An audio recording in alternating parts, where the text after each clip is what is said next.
Good afternoon and welcome to the Mirage Sports Bar Live. For the next Grudge match, we have Sean Kadel and Austin Hornick. They are playing 8-ball, 9-ball, and 10-ball. Race the 15, win by 2. Winner breaks, alternating format every 5 racks, using Diamond wooden rack and Aramith balls. I have Nick Williams in the booth with me today. Thanks, Derek, for having me. I think this should be a very exciting match where both players are combined to be exhilarating to watch. Yeah, I think it's going to be a great match too.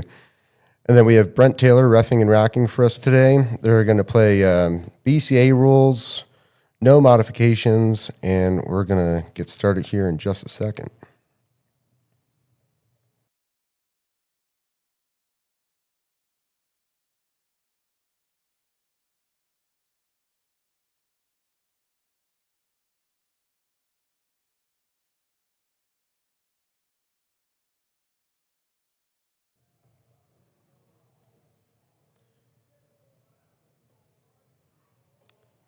All right, here we go.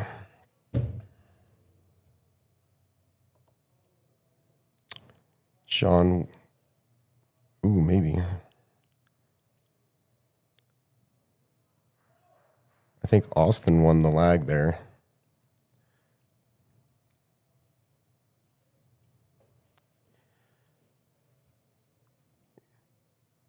I know Sean's been practicing a lot. Yeah, so Austin wins the lag. I know Sean's been practicing a lot for this match coming up. I don't know how often Austin's been practicing for it.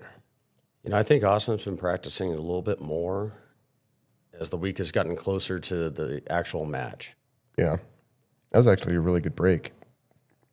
I noticed that the players only play these matches. They typically start out really strong with the break, and then it kind of fades away as the match goes on. Well, you've seen me play and having the nerves. We'll see how these guys will actually stack up and having more and more of a crowd that comes in to watch them. Yeah. That was a good opening shot. Solids are very runnable. That was a correct set to take.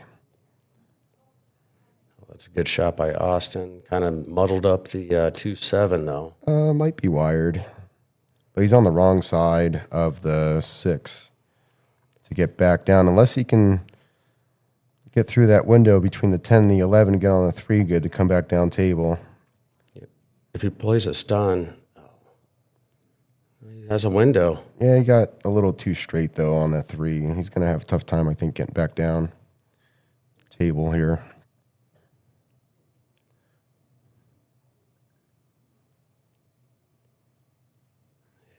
That was a really good attempt.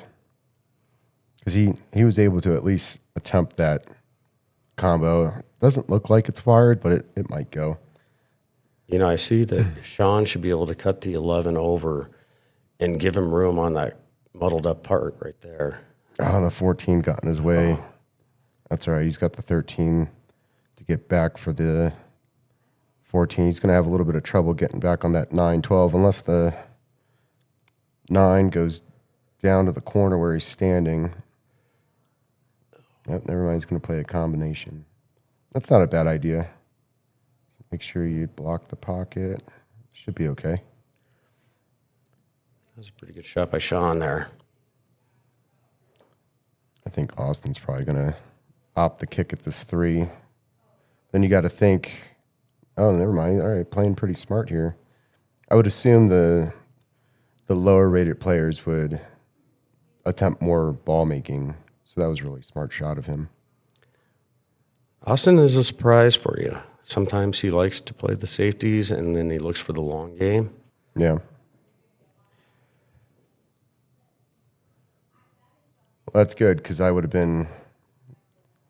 This is going to be a much better match than I anticipated then if they're going to actually play smarter pool and not just go for everything. Both these players, I think, are 4s. Sean just became a 5 in 9-ball or 8-ball. Oh, okay, cool. Yeah, he's been shooting like it for sure. I've been surprised that he hasn't been moved up beforehand.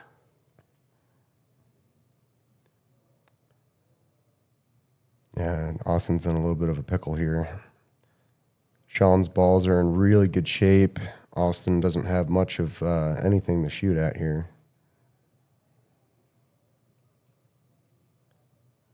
Not bad. Make Sean shoot over the 2 ball. You know, I would actually like to shoot for the 10 ball on this one. Yeah, that's what he's playing. That was a great shot.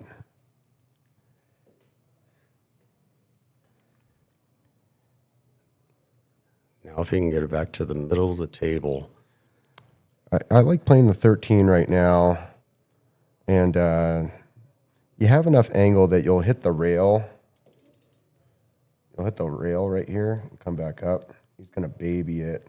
See, that's kind of the problem with babying it. Plus, you would have rolled too far. It's too hard to hold that ball. But the path was right to come back up for the 9 and then draw back for the 12 should pass the 14. Yeah. Well, now, I think Sean's going to win this rack. His balls are in just way better position. He just needs to play a nice, smart shot right off the rail. Just tap it in, 13. 12 does pass the 14. Good shot. It's tight. 12's tight, but it goes. Sean's cue ball control has gotten really good over the last month or so.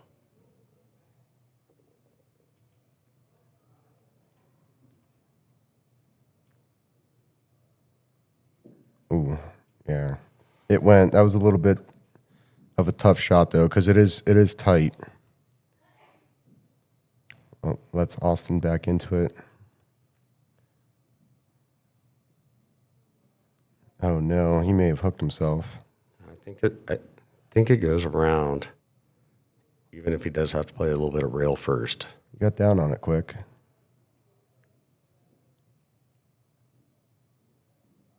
Oh, it's too straight. Good shot. Shooting from the rail like that, you kind of got to baby it so you don't do that because you're automatically putting top on it. You know, I think if he would have came off the rail first, spun it back around, and had the 8 ball to the side pocket. Yeah, that would have been a little bit safer, but not as easy as an attempt to shoot.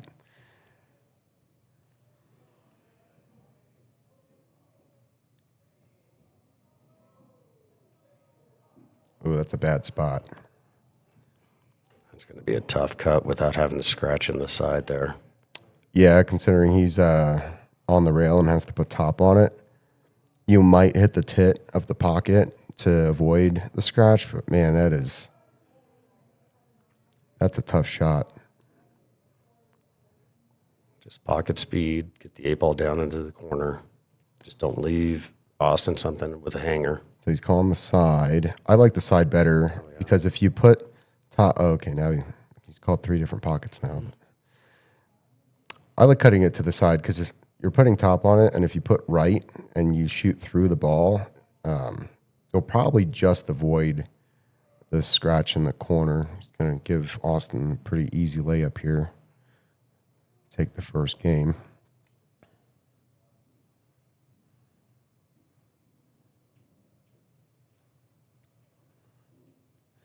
It was a pretty solid game by both players.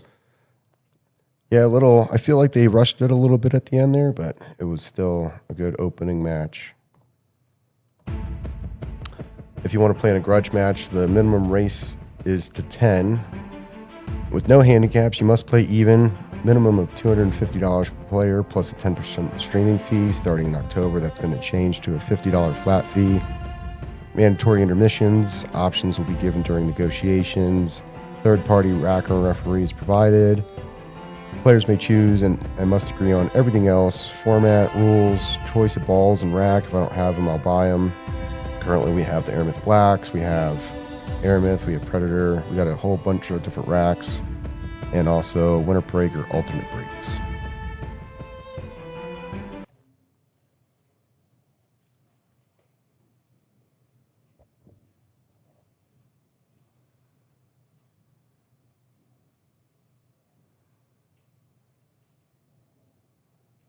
They are playing BCA rules, so 8 on the break does not count today. Also, when they switch over to rotation 9 and 10, they're going to be playing all the BCA rules, push outs, 3 fouls, option and 10 ball. They're going to play, if you make the 10 early, you win the rack. If you call it, obviously. 9 balls, wild nines. 9 on the break would count as a win.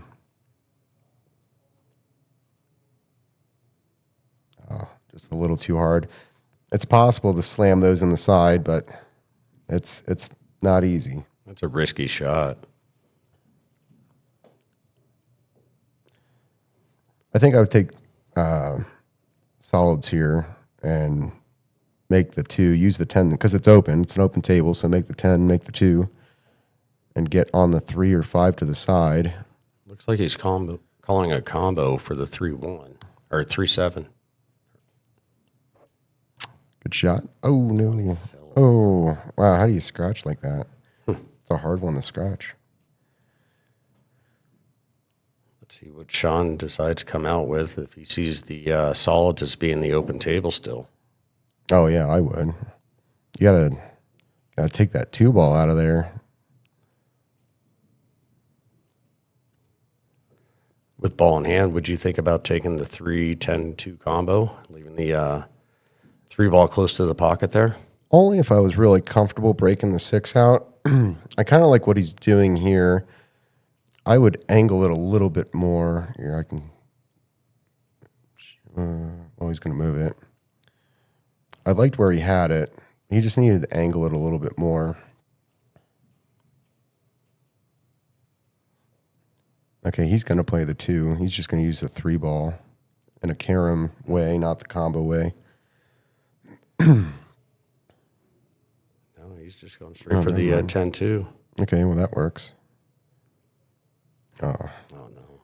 Yeah, kind of angled that wrong to break it out, but good attempt. Now he needs to play a safety. Just rub the 2 and, rub the 6 and leave it. Just leave the cue ball right back there. Oh, my goodness.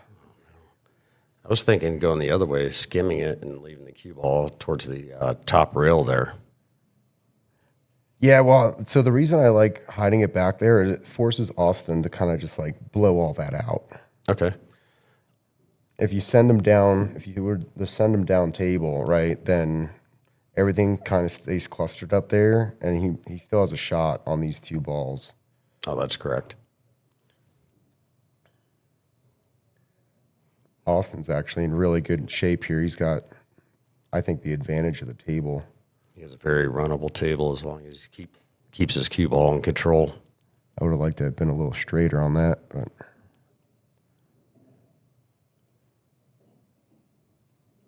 all right, good recovery.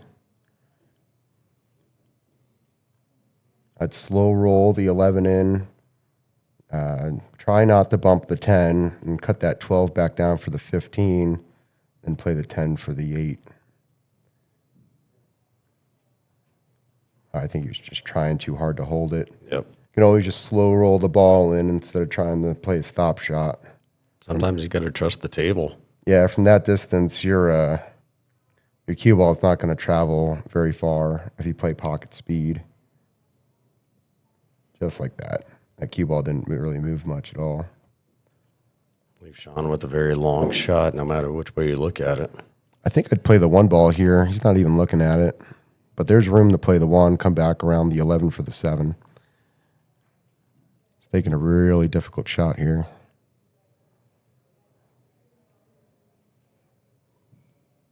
It leaves Austin with a pretty wide open table. Yeah, except for that 11 down there. Maybe that's why Sean didn't want to move it. He's like, well, if I can't get out, then I'm going to keep the pocket blocked for another shot or 2. Yeah, I think the only way that Austin can get onto the 11 is off the 15, but he hit that one way too hard. Yeah, both banks are not available. The 1 blocks the corner, the 8 blocks the side. He actually hooked himself all together. Looks like he could actually maybe see the 15, but I don't think he can make that. No, I think he's going to play a defense.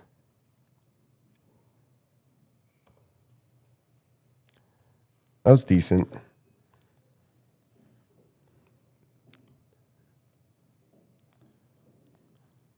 Yeah, Sean's looking. It looks like he may have the 3. I think I would opt for the 4-ball bank. It's pretty simple bank. You can either play pocket speed. Yeah, that's the right shot. If you play pocket speed with a little bit of low, you can play the 7 on the side, or you can hit top and come back, try to get on the 1. He opted for the top. Overplayed it a little bit. Gives Austin the opportunity right here. If he goes for 11, comes down mid-table for the 15, then the 10 for the 8. Yeah, he's got a good angle on this 11, too, to come between the 2 diamonds. Just like that. Overhit it a little bit. Now he's basically got to play the same shot again. Yeah, I'd play the side pocket. Center ball, just drag your cue ball straight down and back up. Okay, no. and decided to, I don't know what he was doing there. Let's see if Sean can recover from this one. 7 goes on the side. It's going to be a little tight.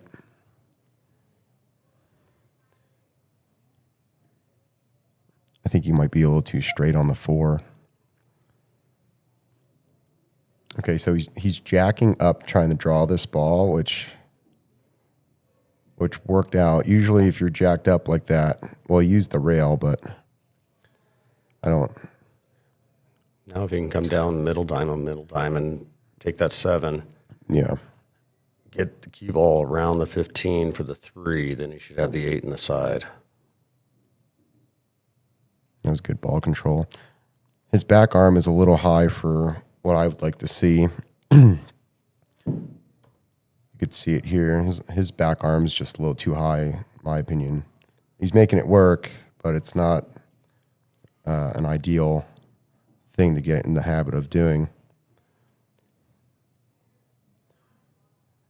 You know, I agree with that, and kind of chicken wings it sometimes. I wonder where he's going to go. He didn't leave himself easy. Now he's over a ball, kind of no matter which pocket he goes. Oh, he's going to bank. They are not playing bank 8, by the way. He's a little too scared to cut it. I'd cut it to this corner here. I agree with that one because you're going to hit the bottom diamond over there. Oh, no, don't go in.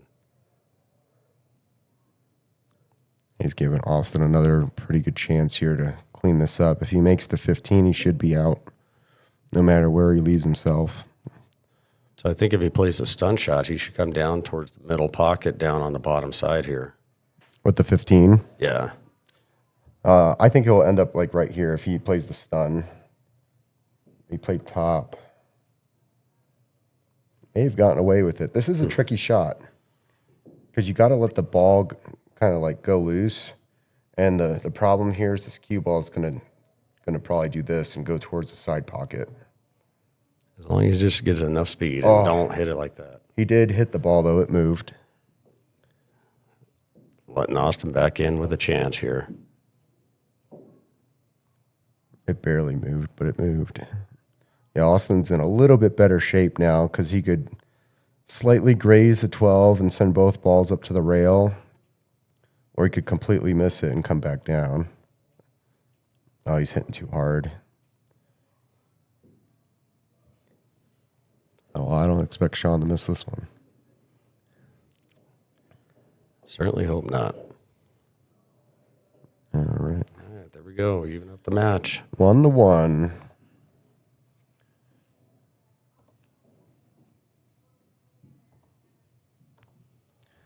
Tonight's match at 6 p.m. is our first Scotch doubles match with J.J. Martell and Kim Majerus. First, Sean McKelvey and Josh Rosshafer. 8-ball race to 10, win by 2. BCA rules, alternate breaks tonight. No timeouts, no coaching. Wooden diamond rack and Aramith balls as they're playing with this morning. 1,000 in the middle. Our referee tonight is Tommy Hunter. And we have commentary by Greg Kingsbury. Ryan Meddy had a last-minute thing he had to take care of, so Ryan Henry is actually going to be in the booth with Greg Kingsbury tonight.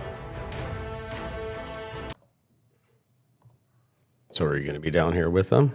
Yeah, I'll still be in the room in case anything goes wrong. It will be the first time we have 2 other commentators other than myself.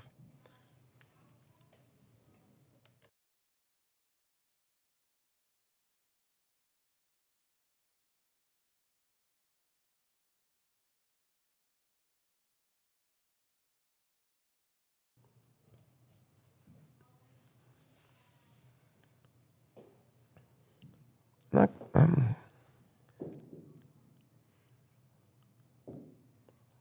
I haven't seen somebody break 8-ball from that spot in a while. Or they're 1 diamond over and 2 diamonds up and hit the head ball. He's been experimenting with his breaks by different spots and different styles, trying to find something that suits him. Yeah. And nothing wrong with that. I just haven't seen that break in quite a while. It's like a cut break into the 1 ball, which is the head ball in this case.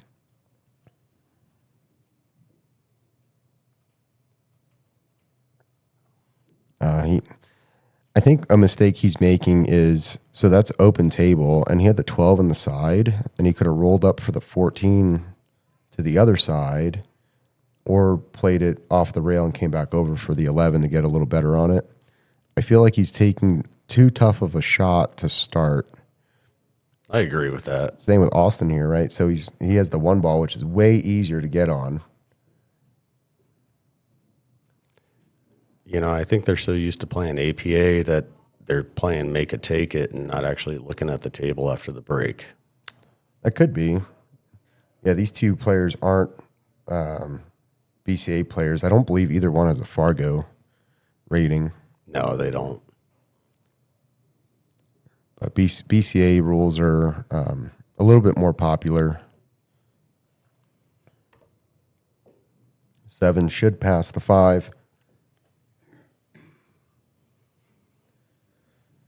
Little stun shot here to get on the 5, and then the 4 goes in the side. Ooh, I wouldn't take that now.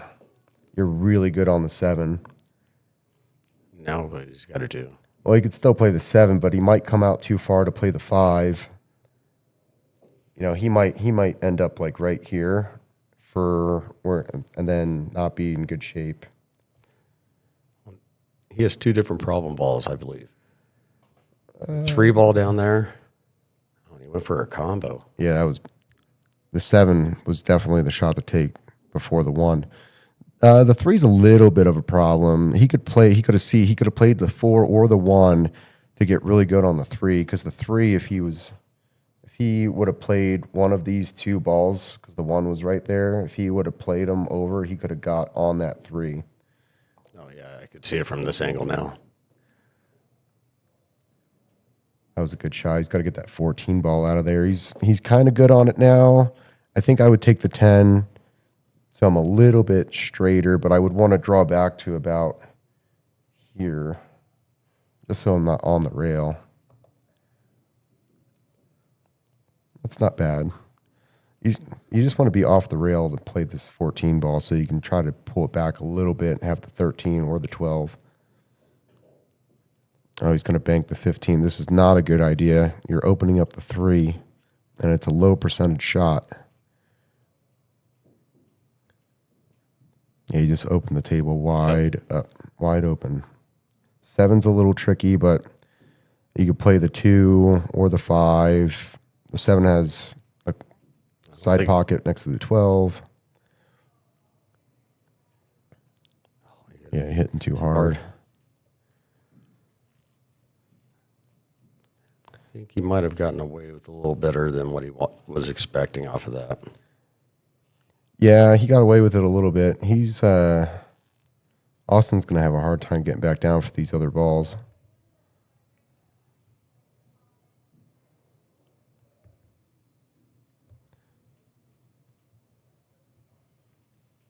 I think he's going to play the 15-10 combo there. Yeah, that's not a bad idea. As long as the 15 doesn't get tied up on the 3 funny. Oh, completely missed it. I don't think that 8 passes the 13, so Austin might be okay. The run out might be more difficult than it looks. Which way would you run this one? I think I'd be taking that 7 right now, trying to kind of move that 8 around a little bit. Then you would have like the 4 or the 3. You just have to have really good ball control. Now he's jacked up again. Yeah. Not if he kept his cue a little straighter. I know players try to get like a full tip on the ball, but you don't need to do that. And if you're miscuing a lot, it's probably time for a new tip. Yeah, both players kind of just knocking balls around at this point. They were playing really good the first rack. I don't know if they're getting nervous or it seems like they're kind of taking their time, but they might be overthinking shots. Like he hit that too hard. Probably overthinking, like I got to get back down table. I have to hit it hard. Not necessarily the case all the time. Well, I bet the crowd is getting more and more people up there because of the tournaments that are going on today as well. Yeah, they have the Captain's APA tournament going on right now, and they have Ladies League. So there are quite a few people hanging out upstairs. It's going to have to play a combination here. It would have been nice to roll forward a little bit more. He may have been able to cut the 2 in. I think he's cutting it down to the corner. I'd be playing this 4-5 combination. Yeah, it was too tight in my opinion. Now it leaves an Austin a pretty good open table.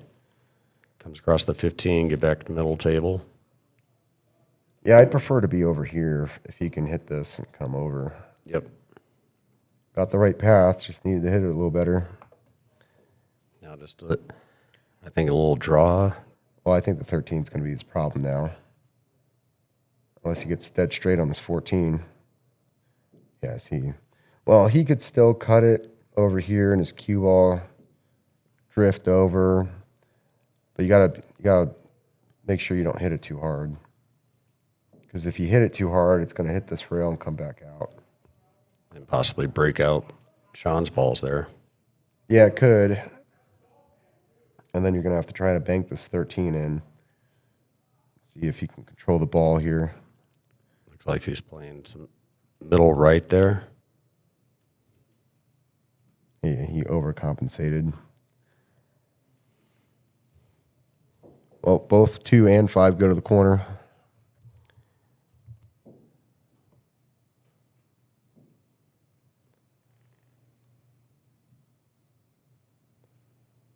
There we go. That was a little bit of a shot. Could have stroked it a little better just to get lead for one of the other balls there. At least he could still see the 5. So there's a safety here. It's a little hard to execute, but if you hit this ball pretty full with some left, you can pull it behind the 8, the cue ball. I've seen Sean pull that off once in a while. I don't think he's seeing it. Yeah, he's going to try to kick at this ball. Because if you hook the cue ball behind the 8, it's almost a guarantee win at this point in the game. Even if he just cuts it, the 5 down towards the 2 and runs it on the wrong rail. He made it. What a shot. Now he's got to draw back here to get it on the 8. Did it nice and pure right into the center of the pocket there. There we go. Yep, good enough. Let's take a 2-1 lead.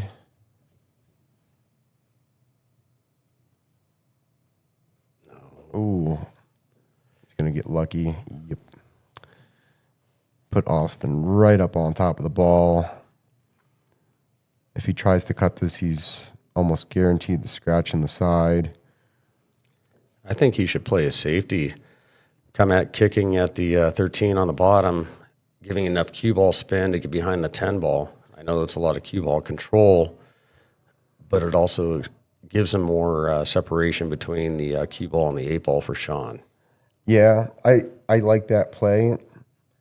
Depending on how thick he can hit it, he may not have to roll behind the 14 there. He may just be able to push that 13 off the rail enough to hide it itself.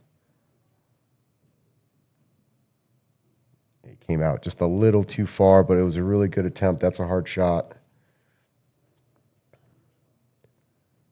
Yeah, let's see if Sean's nerves are calmed down a little bit now. There we go.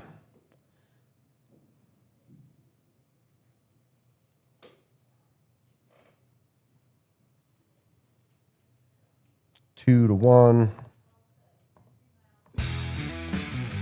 Garage Graphics LLC. Get your fully custom apparel with Garage Graphics, hats, t-shirts, and jerseys.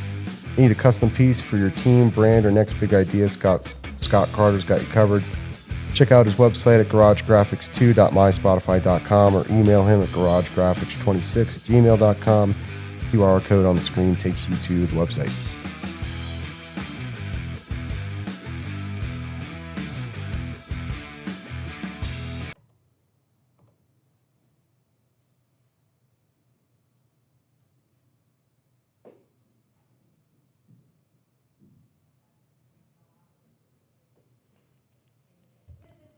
So that's going to give Austin ball in hand. Let's see which way you think he's going to decide to shoot at these.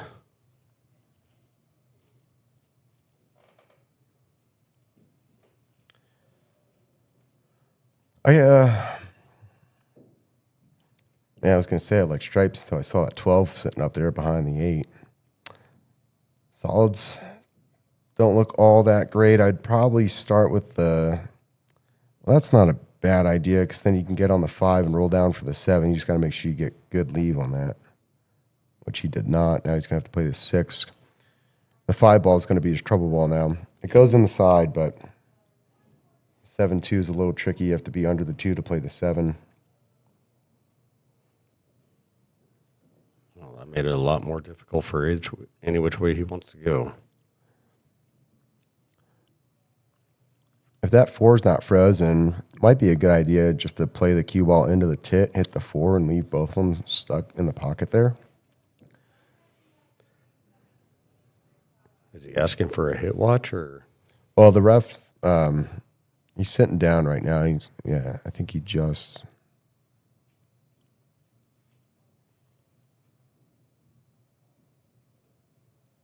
Yeah, well, it rocked. That was a good hit. Yeah.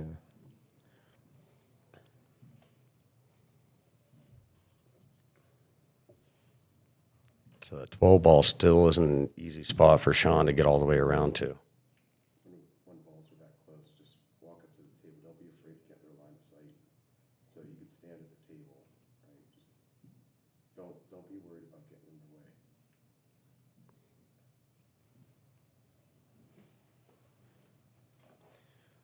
That was really good ball control there. He's got an opportunity to break the 10 ball out.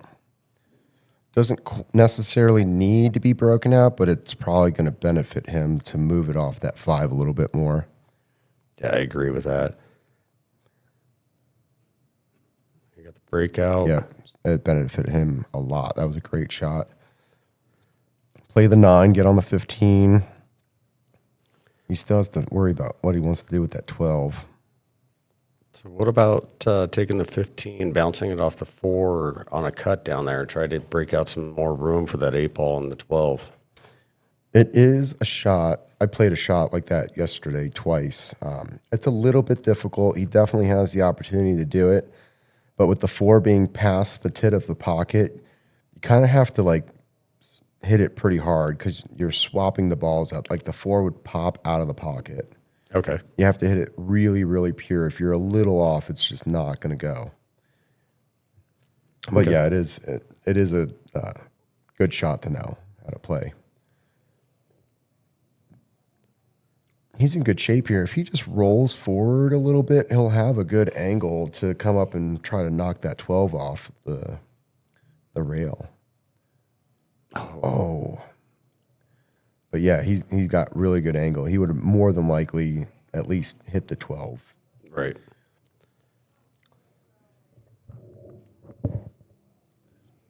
I'm not a fan of taking combinations when you don't necessarily need to, but the 2-7's looking pretty good just to kind of break that up a little bit. And then you have the 5 in the side or the 4 in the corner to, if you get a little out of line. You know, as long as he just leaves the 2 ball down by the pocket. And now he's going to tie up the 5. So that worked against him, unfortunately. Now, unfortunately, I think he has to take that 2 to even get a shot onto the 3, even have a chance for the 4 and 5 down there. Or the 2 and the 5, excuse me. Yeah, he's going to have to take the 4 to get back. But then it's probably going to be better for him to play this 4 ball, play the 4 ball, and come back out for the 3 to come back down. It's just going to be tough. This is not an easy out. No, it almost looks like the if he goes for that, he's close on the 8 ball of hitting it.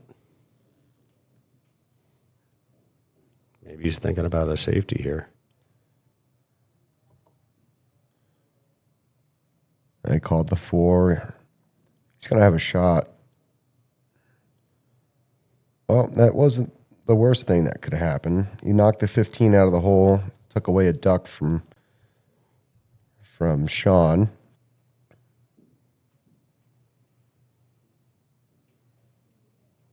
Good shot. He got on the 3 nice, except for he's shooting over a ball. Yeah, but still with the top spin, it's still going to bring it out right down towards the middle of the table so you could take it down to the top corner. I think I'd cut the 5 in. I know that it's risky because you could scratch hitting this wrong and cut the 5 in, but if you can bring it back through that window there, the bank also works. The bank's probably less likely to scratch if you hit it wrong.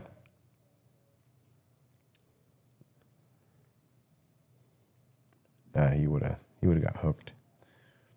Sean's really got to think about how he wants to move this 12 ball here because that's what's going to hurt him this rack. He may as well just push it up against the 3 and tie him up. That's what I was just thinking. So if he does that, and then if Austin purposely misses the 5, then you shoot the 5 in, give Austin ball in hand to force him to break the 3-12 out, and then you still have the 14 and 15 on the table to start playing with. Yeah, and Sean's a good enough player that he knows that strategy. He's starting to develop that a little bit more as he plays.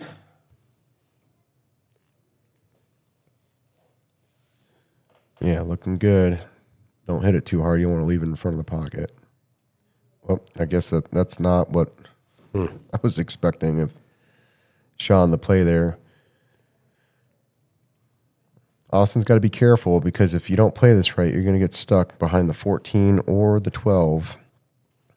You want to draw into this so you bump the 12. Yeah, you played it wrong. Oh, I forgot. I didn't see the 5 down there. Whoops. Never mind. Played it good. Got a little too straight. Now he's going to have to... I think he could follow that in, come off 2 rails, and try to get more towards the middle pocket there. That way he still has a cut on the 8 ball in that corner. Yeah, if he draws back a little bit and leaves the cue ball right there, he should be fine.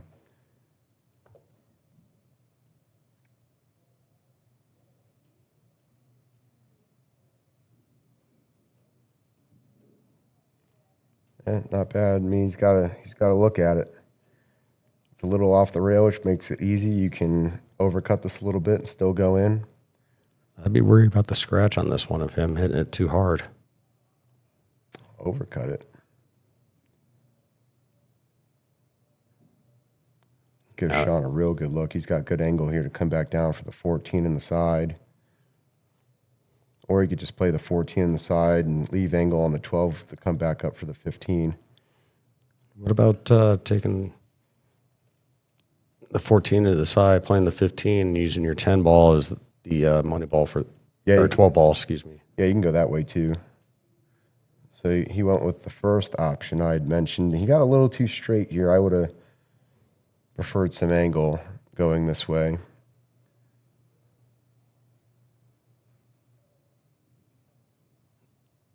Oh, no, rattled it and left him straight in.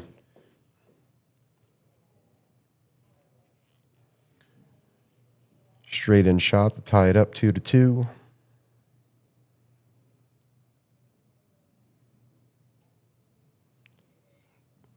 right, pretty competitive match against each other. Yep, going back and forth. Here's some upcoming matches. We have... Oh, I forgot to update this a little bit. But we have JJ and Kim versus Sean McKelvey and Josh Rosshafer tonight. Scotch doubles, our first Scotch doubles match. Then July's going to be a little light. We only have one match, and it's Asher Doty versus Patrick Bradford. They're going to play 9-ball, race to 25. And then in August, we get back to it with Austin Bloomer, Rebecca Levine, Shannon Tracy versus Sean Love. The big match I'm excited for here is Ryan Henry versus Adam Cisneros.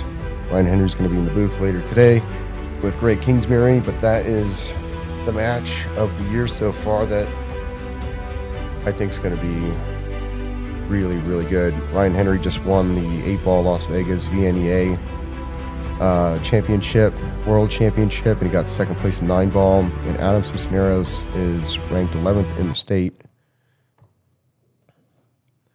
Adam Cisneros also played in the U.S. 9-ball Open last year and got stuck playing Shane Van Boning. Was able to get a couple of racks off on Shane, which is really impressive. That was a pretty good match watching those two. Adam is a very strong player. Yeah, super strong. I heard he's not playing a whole lot right now, but being that high of a player, I mean, it's just going to come back pretty natural to you. I think everybody needs a little break from the competitive nature every once in a while. Oh, yeah, absolutely. I took 10 weeks off, and I came back swinging hard. Finally was able to break through that 600 Fargo. I hit the top 100 list for a day. Just one day? It was just one day. Yeah, somebody moved up to 609 and took all the 608s out of the equation. That's just more motivation for you. Yeah, I move up a couple more points, and I'll get on that list for a more permanent spot. Yeah, I could see it happening. Solids are good. Does that one go past? He could break it out if he puts top and force follows. Yeah, I think he was thinking about it too hard. Yeah, he's trying, I guess, to stun it. That's okay. Let Austin move it. Austin's balls are in a little bit of trouble anyway because the 4 and the 6 are blocking that 9, 12. Unless Austin gets on him right now, if he plays the 11, which he's going to do, if he gets that cue ball to come up between those balls there, might be in really good shape. Just like that. Yep, just tapped. Now he has to play that combo. Well, he got a good bump to play the combo. 13 still goes past the 4. Yeah, it looks like the 14 will go towards the pocket with the 2 ball. So I don't know if anybody noticed, but he jumped up in his shot there. He hit it and he popped up. Probably a big reason why he missed that ball.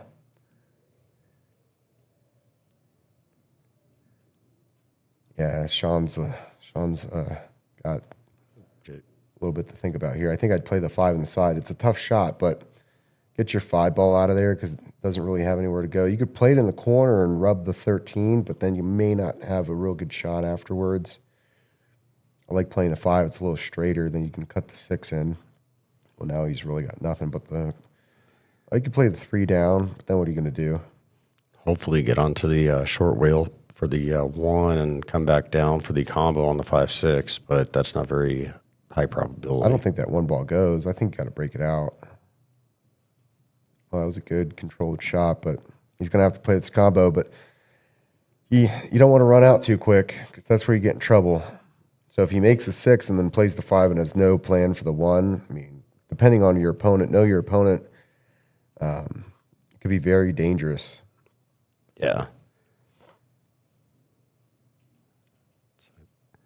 I think he's more looking at being able to just touch the 1 ball. I don't think he has a chance to make it there on a bank. So he was trying this method out the last few times I played with him, see how well it works. 1 ball is off the rail. Good hit. Well, now Austin has a lot to work with. I just want to note for people that watch this match now or in the future, some players may say, well, he fouled in BCA because he took his hand off the cue. That rule, from my knowledge, no longer applies. I told the players that's completely fine to do. It used to be called an equipment foul. If you leave, now snooker still does it. You cannot leave equipment on the table without your hands on them. So like if a snooker player were to leave a bridge on the table to go back and like get something from their like little sitting table, like an extension, or take a drink of water, they would be considered ball and hand foul for equipment left on the table. I've never ran into that rule. Yeah, it's more, from my knowledge, it was more like a pro rule, but I don't believe they enforce that anymore, at least in the American billiards. Okay. JJ Martell joins the chat.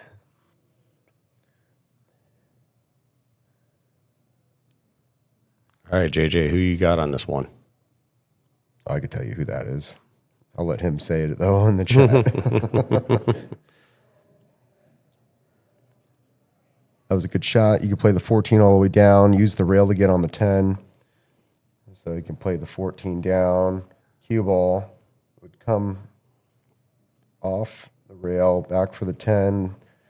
The 13, then you might have to just roll up and try to hide that pocket from the 6. Yeah, I don't see him being able to get onto the 13, even after the 10. You could try to bank it, but you're just kind of selling out if you miss it. You went for the side instead to get on the 10. It might have worked out well for him. Get a good roll. I'd play the 1 and make the 14. Because, yeah, the 13 really doesn't have a pocket. Yeah. You'll see that it's stuck, but you could try to wedge it off the tit and block the 6.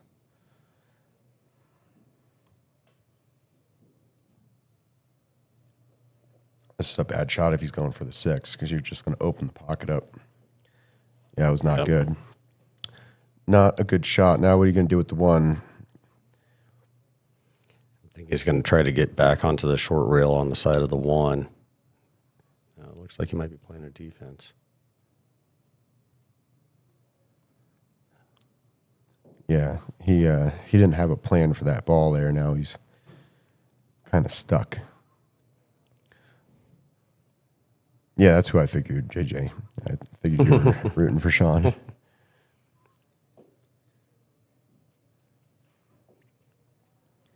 We got the chat box working. If anybody's watching that watched the last one, kind of glitched out. Not quite sure what happened, but it's working now. He's calling the side? No way. Oh, 2 rails. Oh, almost scratched in the side. Yeah, know your opponent. I mean, much higher rated players getting out from here almost 100% of the time.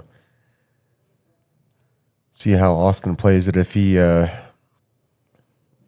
be playing the 10 ball first. Yeah. You could get stuck here. Not to say that he would, but there's a chance. Yeah, you see, he almost got stuck. He may have actually hooked himself. I think he's got a little bit of a window to make that. He's acting like he does have a window. Oh, I think he's going to spin it right into the 8 ball, though. Not rooting for Austin, though, JJ replies. Yeah, see, he hooked himself. That was the problem by going 13 first. Gives Sean ball in hand, except that this is not the easiest of outs. You have to play the 1 and make sure you get over for that 8 pretty well. I would follow the ball. I would want to leave the cue ball over here. So just play this like he is. You could play center or top and just float over. Not trying to keep it on the middle side of the table. Just let it go down towards the short side then. Oh, he drew it. Oh, no. So, in my opinion, and I think a lot of players would agree with me, drawing the ball is harder to control than playing top. Correct. Yeah, you're going to take the longer 8-ball, but hey, you're gonna get on it. You're gonna get on it good. Yeah, it's got to go an extra diamond down the rail, but same here. He's going to try to draw it when you could play this on the side and follow it. Yeah, let's see how he does with this long shot with the long rail there. Just nice and slow, let it run into the pocket. Nope. Overplayed it, and he's going to middle. leave it sitting right in the duck. pocket for him. By the way, the players have an option to take a break every 5 racks if they'd like. They're more than likely going to take it after this 8-ball.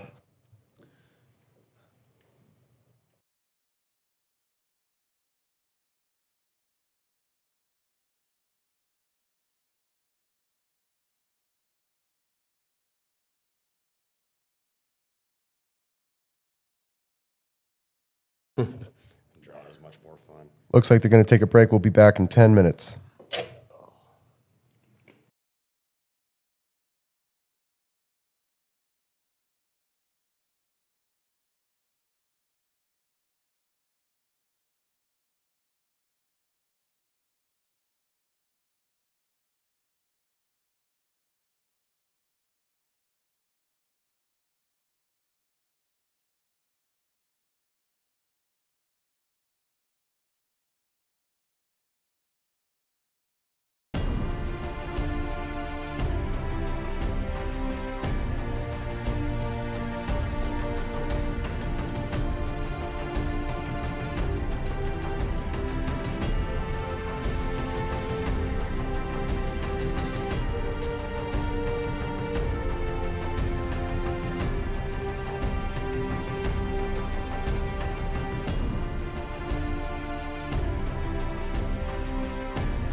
We are back, and it is 3-2. Sean Kadel has the lead.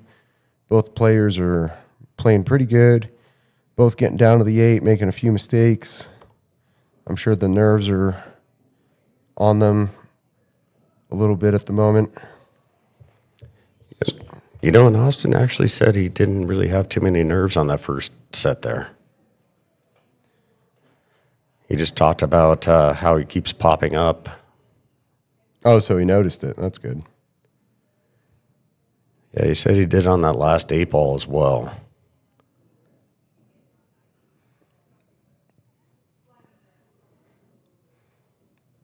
Oh, what is he doing here? He's going to try to just play like a stun shot, slide over towards the middle diamond on the short rail.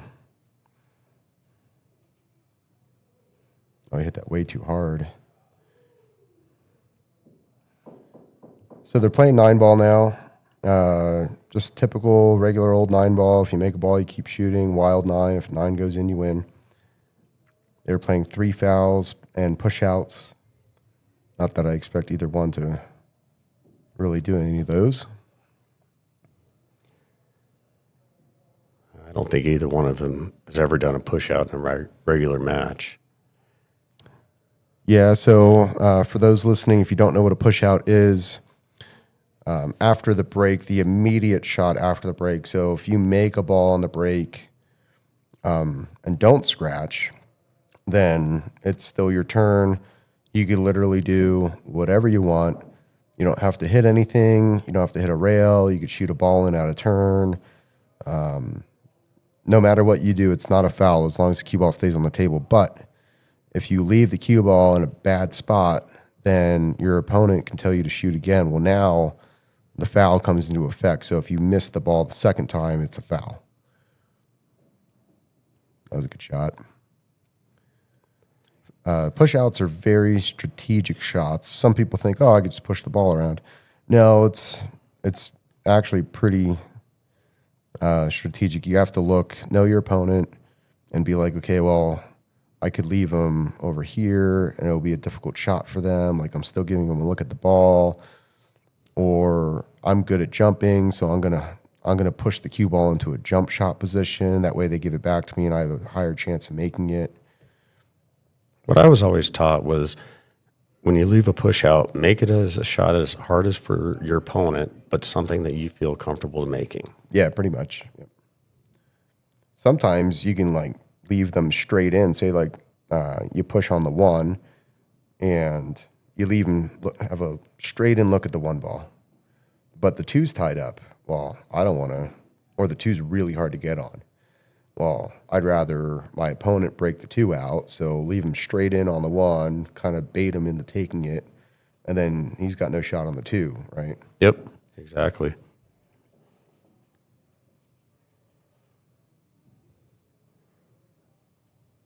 Now I think Austin needs to draw it back just a little bit, get a better angle onto that 5 ball.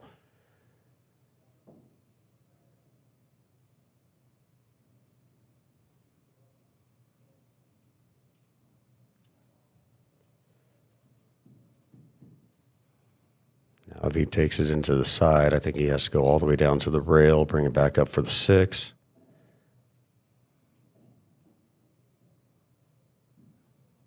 But now it leaves Sean with a difficult, I guess he does have a pretty good angle on there to get back over to the 6.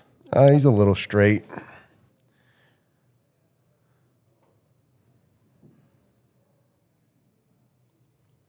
Played it okay.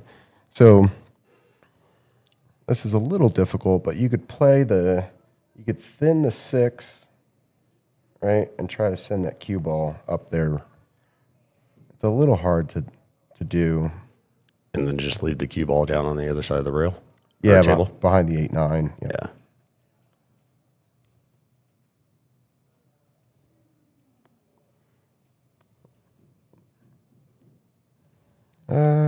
Man, this 8 ball is going to be a little hard. I think it goes.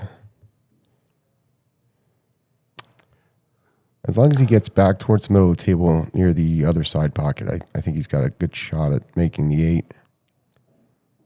Oh, man, why'd you go for the corner? Oh, no. Well, I'll stop. Now I think Sean should just play maybe a little forward towards the bottom left corner and let the 8-ball go all the way up. yeah, I completely agree with that run out. He's got to be a little straighter on this, though. He's too much angle. Too much angle. Looks like he's trying for a breakout at the same time. Yeah, and here it's completely unnecessary to do so. Because that could have ended really bad. He could have slid over more, like right here, and then really had a bad shot at this 8. He still doesn't have a real good shot at this, honestly, but No. yep. Well, let's see if Austin can capitalize on this. Left him straight in, so making the 9's going to be a little tougher. You're going to have to cut it more. And being that far off the rail makes it a little more difficult to play.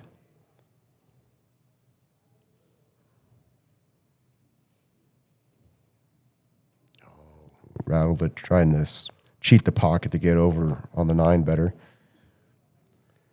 Didn't leave Sean much of a shot. I would cut it to this corner here and put just bottom center on it. That way when the cue ball hits the short rail, it kind of dies and straightens up for the 9. Pocket speed. I could see that. As long as he keeps that cue ball under control and doesn't hit it way too hard like he has been most of the day. Some players, if you're comfortable with English and know how to use it, you could put a little bit of left on this ball and come 2 rails to kill the cue ball a little bit more. Okay, he hit it too hard. Yep. Because he hit both rails, and if he would have just played pocket speed, he would have got way better on this 9. It's going to be a tough bank to the side. Get that cue ball out of the way. I think he's going for the corner. Nope, he did. Oh, wrapped around. Almost got lucky. Going to leave Austin kind of the 9. 9 in the corner, just playing some top. Yeah, I think it's going to hit the top side of the side pocket there. it should. I think he overcompensated, afraid of scratching. Yep. Leave Sean pretty much the same shot, just a little bit longer, but the same pocket speed. Sean doesn't have to worry about scratching, though. It's much further down from the pocket. There you go. There we go. Takes a 2-game lead.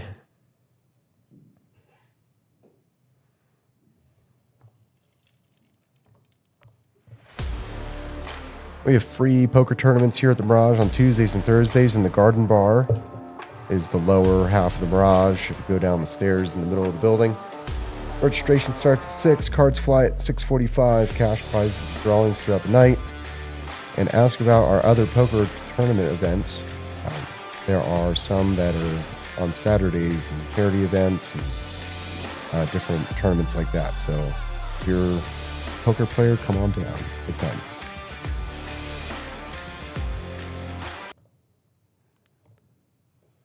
So Sean is using the same break from 8-ball to 9-ball. Same ball placement, same lineup, and everything. So the 9-ball break from that position's not too bad because that's kind of near where the break box would be if players play with a break box, which would be difficult because we don't have lines drawn on this table. For those that don't know, a break box, pros play with it. They have to break. I can kind of probably draw them out on the table real quick. So pros, when they play, there's a line drawn here, and there's a line drawn here and here. They have to break in this box, Okay. right? It makes it harder for them to make the wing ball, but pros being pros, it didn't take too long for them to figure out how to make a couple of balls in the break consistently. Yeah, exactly. That's why they're pros. Yeah, so they when they're playing the break box, they do a cut break. So they hit the head ball, the cue ball, So when they're cut breaking, they hit the head ball, cue ball hits the side and comes back through and tries to kick the 9 over Okay. to the side pocket. Good table layout here. If he makes the 2 and plays some follow, oh, you overcut it. I think he's just overthinking it too much. He's got really good natural angle just to like play the ball in the hole. Don't even think about where the cue ball is going to go, honestly, because you got such a good angle on it most of the time. It's just gonna get there. Yeah. That was a tough shot. He's gonna not leave himself so good. I don't think he could even see it right now. I wonder if we're gonna see a jump cue come out. Sean doesn't usually use a jump. Austin likes to say he can. And the 8 ball goes off of that. And he got shape. That was a good shot. That was tight.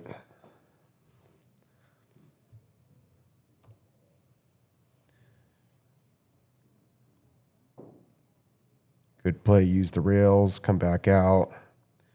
Now you can tap the 4 in. Probably be comfortable just using a little bit of right-hand English here to slide over. Slide over here for the 5. It's all natural angle off of it, too.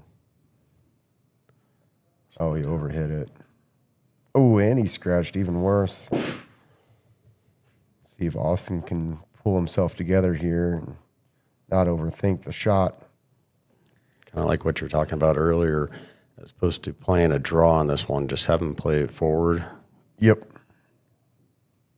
Yeah, there. That's the shot. He's a little too close to the ball, I think. When I have ball in hand and when I mean, he played it good, but when I have ball in hand or I'm coaching somebody, I always tell them, try to leave the cue ball about a diamond width away from the object ball. That way it gives the cue ball enough time to react to what you're putting on it. That's good words of wisdom. And then Austin just popped up on that 6, getting a little excited on being able to come down for that 9. Yep. Sean could take a 3-game lead here if he can pocket the 6th. Good shot. Comes off the rail. Good leave for the side or the corner. I would choose the side here. Yeah, take the side and let the cue ball run all the way to the top rail. Yep, center ball puts you either at the first diamond or between the first and second diamond on the short rail. Oh, he hit it. Right there, right between the middle. Good Great speed. shot. I thought he hit a little too light there for a second. Takes a 3-game lead, 5-2.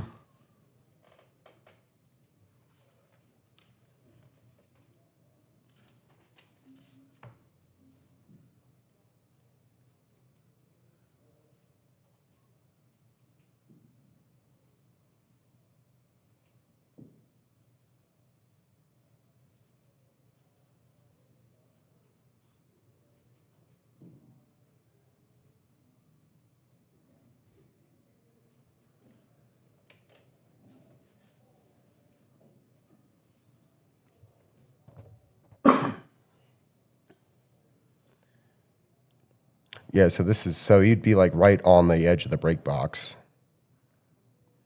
Oh no, got an ugly kick there. Decent spread. 7 ball is going to be a little. I wouldn't say it'd be. The 4 is actually going to be the tough ball there. Yeah, 4 ball only goes into pretty much just 2 pockets without playing a combo on that 9 if he was able to come back onto that side of the 4 ball. Yeah, it seems like it's going to actually be a little bit difficult of a run because you have to play the 1 to the 2, use the 2 to knock the 3 off the rail. He did not get. Maybe he got decent angle. He's got to just rub this 3, pop it off the rail a little bit. Now you just play safe. Just tap it to the rail. Let him play with it because the 3 or the 4 is way too difficult. Yeah. Yes, it does. Or give him a shot at it. Pop the 3 off the rail enough to get it in the side. Yeah, there you go. Good shot.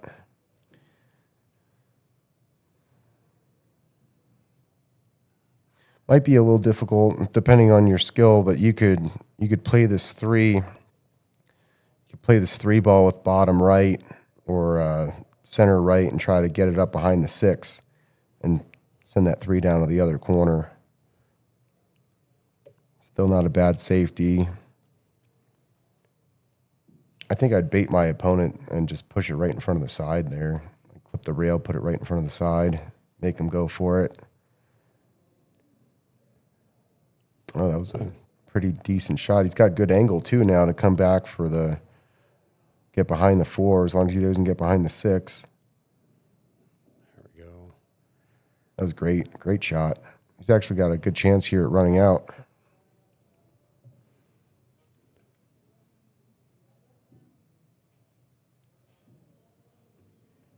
All right, there Austin goes. I always say Austin is kind of a wild card when he plays on my team. You never know which Austin you're going to get. Some days he is lights out, and once he gets into stroke, it's tough to beat him. Well, they got a lot of game to play here, so we might see it come out of him. Race to 15 is no joke. It's a long race. Can't imagine being like some of these guys are doing race to 50, like Fedor and SVB last year. Yeah, sometimes they play race to 100 or 150 with 100,000 in the middle. Couldn't even imagine playing for that type of money. It's pretty wild. It gives Sean a really, really good opportunity to extend his lead. All you got to do is put bottom center on this. It will pop out towards the center of the table, leave you real good on the 7. Just like that. Perfect. No excuse not to get out from here.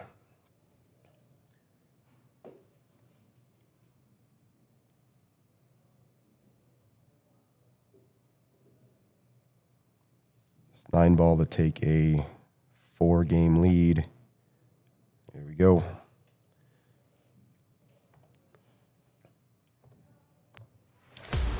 We have dart tournaments here on Friday at the Mirage, $15 entry. You can find Ken or Cindy. They're typically over by the vending machine for signups. They are the tournament directors. They have singles. Signups are before 6 p.m. And they also have blind draw doubles. Signups are before 7:55 p.m. The games they play are at the bottom: 101, 301, 501, 701 in cricket. I am not too familiar with darts, so I couldn't really tell you what they do here with all of that. Yeah, I figured you'd be a straight dart player just the way you shoot pool, as you shoot pool. Nope, I can't even see the board. I'd have to stand straight. It'd be really awkward. That wouldn't be conventional, but I think he could do it. My pool game's not that conventional either. No. Somebody was watching me shoot for the first time yesterday, and they're like, how do you play with your wrist? So people who don't know how I shoot, oh man, rattled it. Got a lucky roll there. I cradle the cue, so my wrist is like turned inward, almost like I'm hooking my wrist. I just cradle the cue. I play that way because I broke my neck in high school, and that's how I had to learn how to play. How long have you been playing? 14 years. Okay. Since I was 18. Oh, you're still just a young buck then. Yep. So it looks like Austin's going to purposely foul here. Wonder why he decided to do that. Not a great run out, but... So he's on foul 1, by the way. So this is a good opportunity to try to 3-foul somebody, because you could shoot the 3 to the rail and get that cue ball and just stick it right behind the 6 there and try to force him on 2. Sean's not going to do that. He's going to say, I'm going to try to run this out. Yeah, he's in attack mode right now.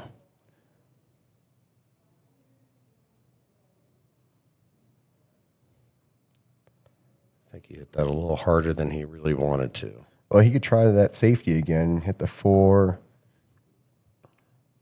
Hit the 4 and try to slide that cue ball back and have the 4 come up. Oh, overhit it. Okay, so Sean's now on 1. We do have player meetings before the match to go over all the rules, so they both know that they are allowed to 3-foul each other. That is standard with the grudge match to have a players' meeting prior to the match.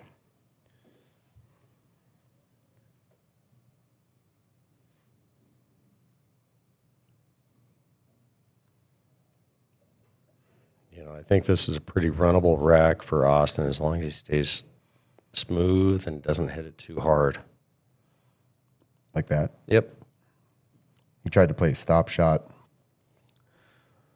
Little advice to play a stop shot when you're at a long distance like that.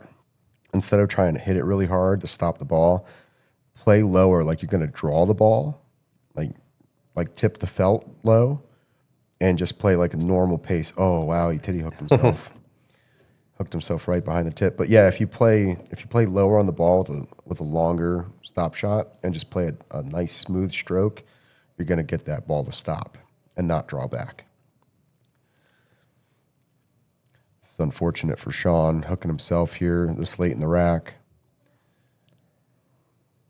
Yeah, I think the best he could work for is just actually hitting the 6 ball on the long side of it, bring the cue ball back down towards the 9 if he has that much control on it. Depending on who I'm playing, I might... Oh, that was a great hit. That was a great hit. Depending on who I'm playing, I may have hit the 8 and sent it down table near the 7, just to make it a little harder to play the 8 to the 9. Okay. Because the 8 to the 9 right now from the 7's pretty easy. Yeah. Austin didn't leave himself good on the 7 here, though. He's probably going to have to bank it up to the corner past the 8.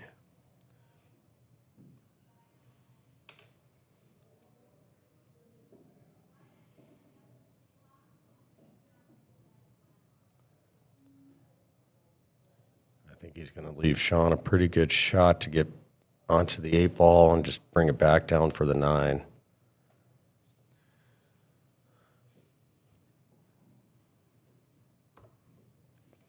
Yeah, and depending on how he plays this, he may run into the 9, which would not be good.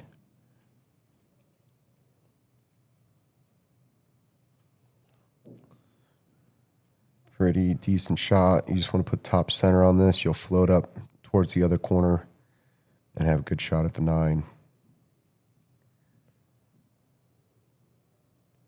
There we go. Perfect. Looking good. Little tight of a cut here, but nothing that Sean shouldn't be able to make. Oh, no, and he rattles it. Did not take his time, did not look at the cut.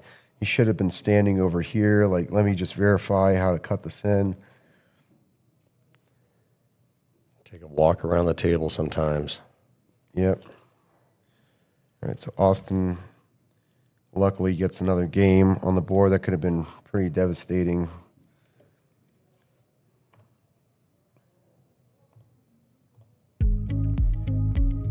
Hollow Insurance, they offer home, auto, life, and umbrella. Get insured with Hollow Insurance. You can call them at 303-245-2114. You can visit them at hollowinsurance.com or email them at management@hollowinsurance.com. Hollow Insurance, protecting you like family.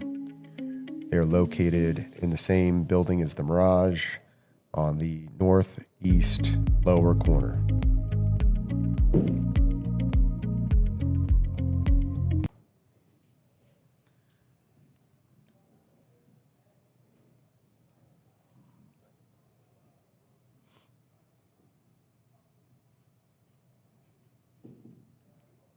One ball sneaks past the side, but the 5 decides to go in.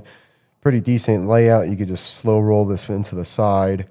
Then you're going to have good angle on the 2 to get back up behind the 3 for the corner pocket. 4 is going to be a little bit tricky to get on.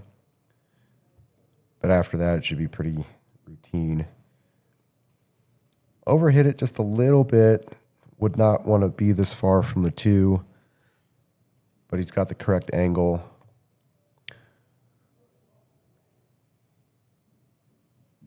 Good shot. Got a good bounce off of that as well. Yeah, he's got kind of the wrong angle. I would want to be straight here. Now he's going to have a little bit of trouble getting on this 4, which is definitely the key ball to this rack.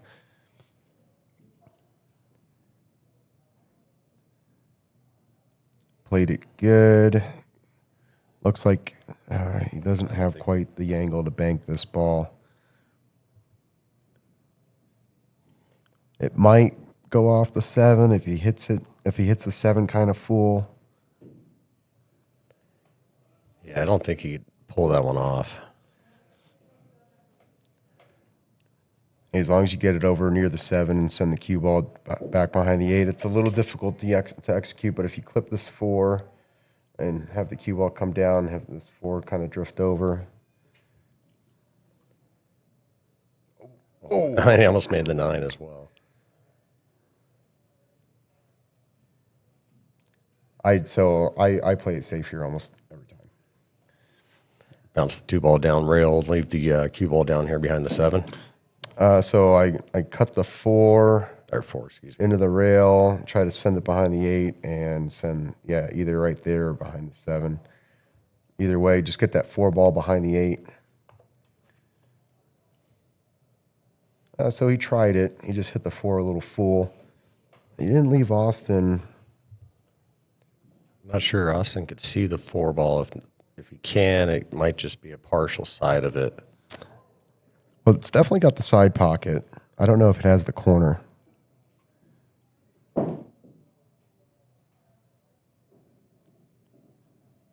I was going to give Sean a really good look at this table. Just tap this in, float it forward. You just want to be near the second diamond. Oh, he hit it too soft. Oh, he got away with it.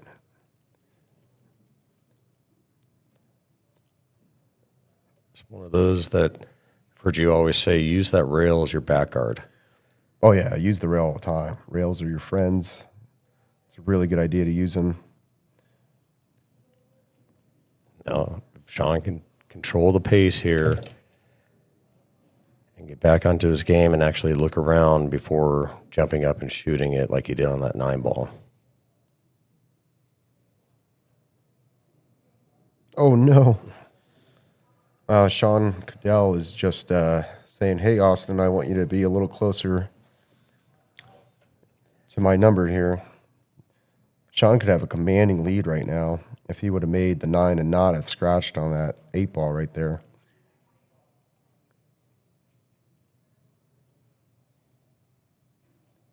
Instead of 8-2, it is now 6-4.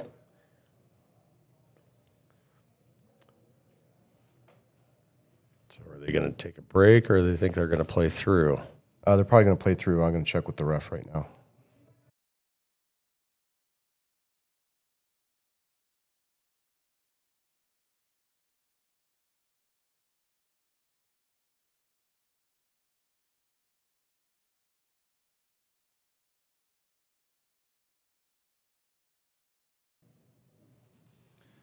They are going to continue playing through to 10 ball. We give them the option.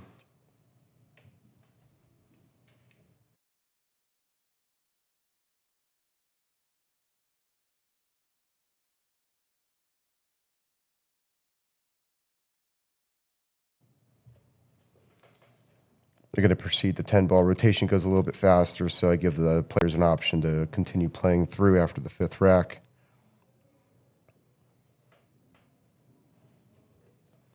Man, Sean kind of dropped the ball there. He could have a commanding lead. Yeah, he really could have. He's bringing it a little bit closer than it actually needs to be. Both players are still playing at a good pace. Just for those who don't know 10 ball all that well, 10 ball is just like 9 ball. Rotation, shoot them in order. There's an extra ball, obviously. The proper rack is to rack the 2 and 3 in back corners, 1 in the front, 10 in the center. You have to call your shots. So instead of like 9 ball where slop counts, you have to call your ball, just ball pocket. Push outs and 3 fouls are still in effect for a rotation game. And the extra rule in 10 ball is called the option rule. Option rule is basically if you slop a ball in, then your opponent, no matter where the cue ball is, can basically tell you, hey, I don't want to shoot this, I'm going to make you shoot it, and have your opponent shoot again. Looks like he's going to play the 2 up to the corner, which will be a good shot because the 3 does pass the 4. Nice shot. Good ball control. Sean's playing really well. He's just making a couple mistakes right near the end of the rack. And that one ball could just kill you at the end of the rack.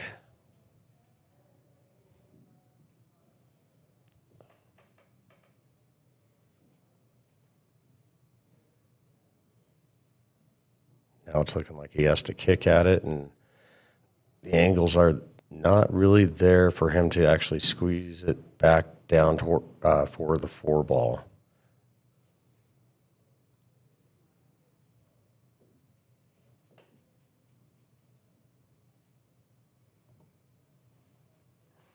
Yeah, unfortunately, he did not get a good leave on the 4.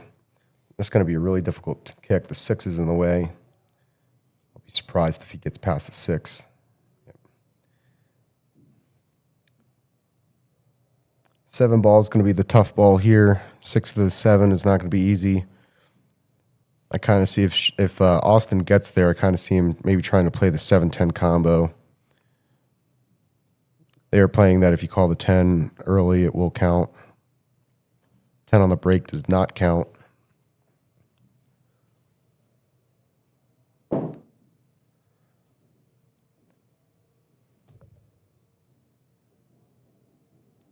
So I think he might have enough angle to get up and around the 10 ball for a shot, at least looking at the 6 ball. Yeah, he's a little straight. I sometimes like to use the rail, like a little simple kick. Oh, he's going to scratch. Ooh, wow, I got lucky.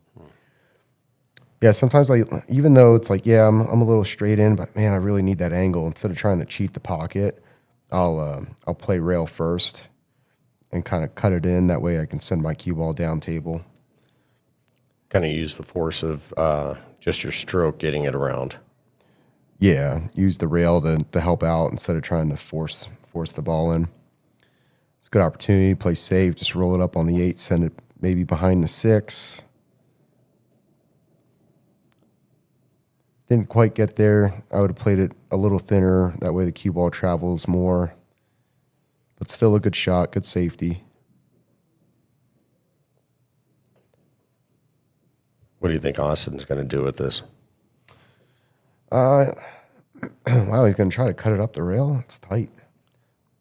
See if that 8 ball moves.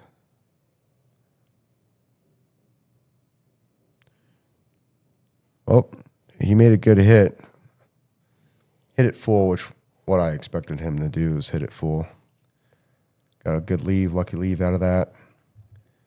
Sean's got to kick this. Might accidentally make it in the side of the corner if he hits it good, but if he does, good chance he gets stuck behind the 7. As long as he can make contact with it, because if he gives him ball in hand, I'm guaranteed that Austin will come down and try to do the 5-10 combo.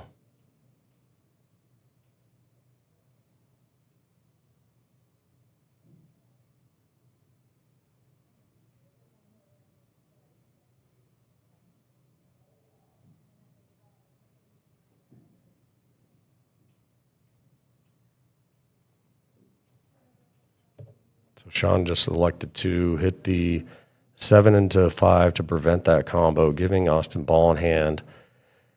And then Austin needs to come back to get onto that 6 ball. Now I think he might have better ability to get onto the 7 after making the 6.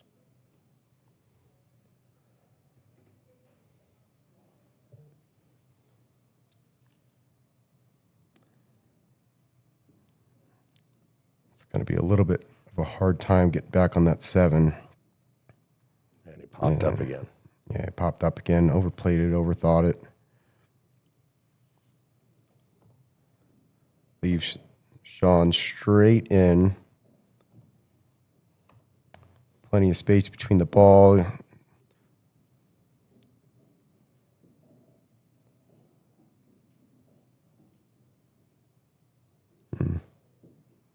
I think he was a little straighter in than that. I think he cut it just a little too much. Yeah, I think he was worried about double hitting. You can play that ball, and I've played balls closer than that, straight without double hitting.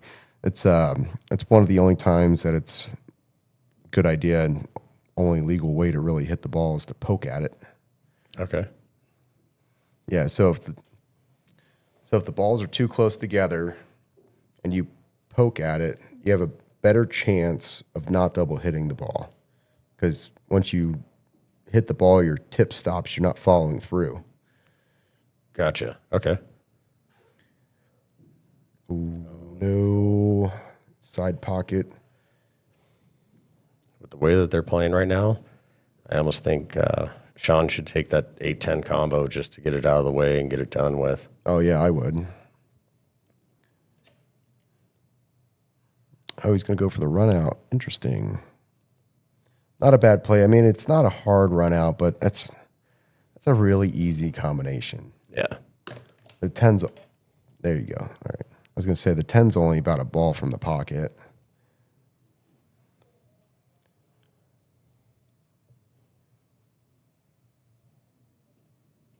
There we go, Sean. All right. Sean extends the lead again. 7-4.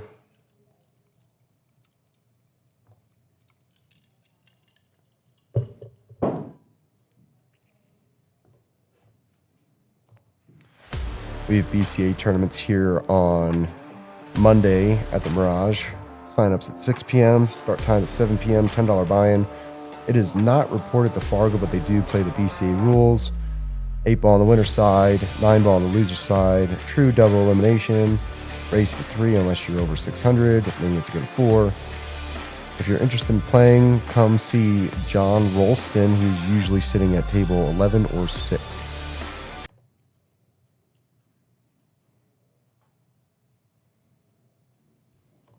Oh, no, another scratch. I wasn't paying attention there. Was he breaking from the same spot as he was 9 and 10? Just on the other side. He broke on our side of the table here as opposed to the other side. Okay. But I don't see Austin being able to run this one out. He's looking at that 110 combo right now. Oh, yeah, he just called the 10. Hey, not bad as long as you don't leave it sit right in front of the pocket for Sean. I expect him to hit it quite hard in case it does not go in. He's stroking it that way. Yeah, he popped up again. That's going to hurt him. That's probably going to cost him the match, is all the popping up he's doing. Yeah, just stay down, watch the ball go into the hole. That way you know that it's going there. Boy. Yeah, it wasn't quite the shot you wanted to play. Again, this is where knowing how to jump comes in handy. Oh, yeah. I could see that. Unfortunately, I don't have the skills to jump as well. Megan Reed joins the chat. I believe that is Brent's wife saying, I like the white gloves.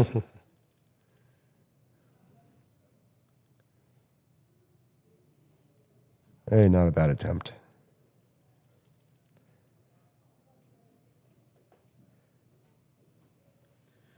Had quite a few people up there watching. Love the support.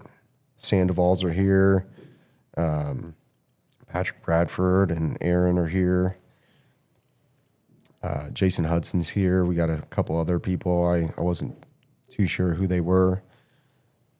Yeah, so Austin and I and Sean all play on the same team with Patrick, Aaron, the Sandovals.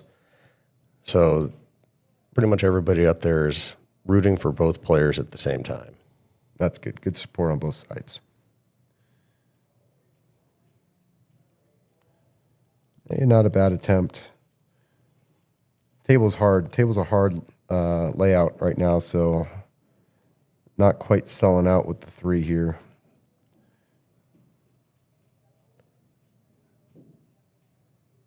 Yeah, see Himself again. Just said earlier, it's not an easy table.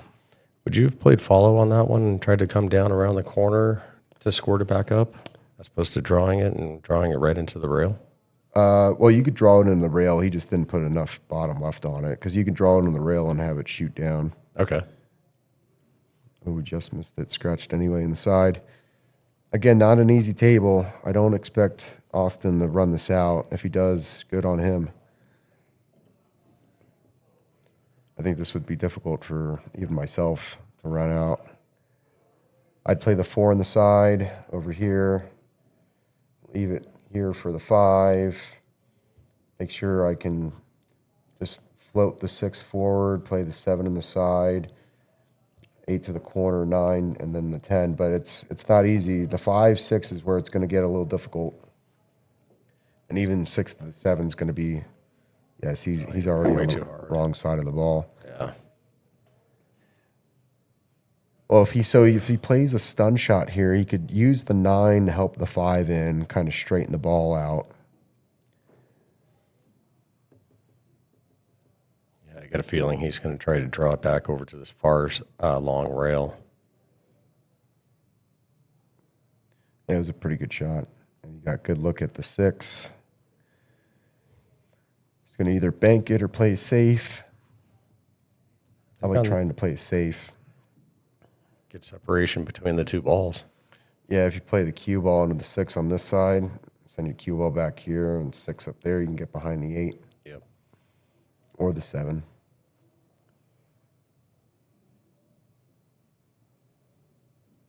Or play it that way. Oh, no, we have the option. Yeah, so he did not call the 6 on the side, so it is the option. That's an option. So Sean has the option to let Austin shoot again, or you can take the shot. So Sean can shoot at the 7, or he can make Austin shoot at it. It's the option rule.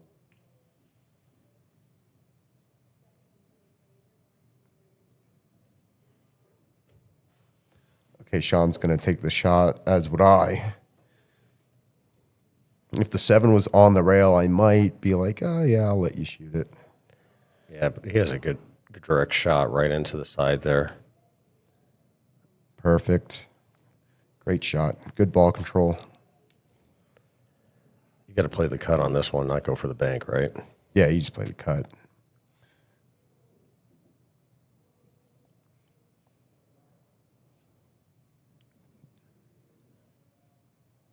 Oh, you got a little bit of love off the 10 to get good on the 9.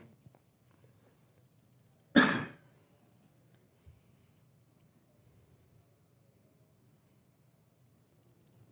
right, let's see. This is where he was messing up playing 9 ball. There he goes. And he made it. All right. Good recovery from the last 2 9-ball games. Makes it 8-4.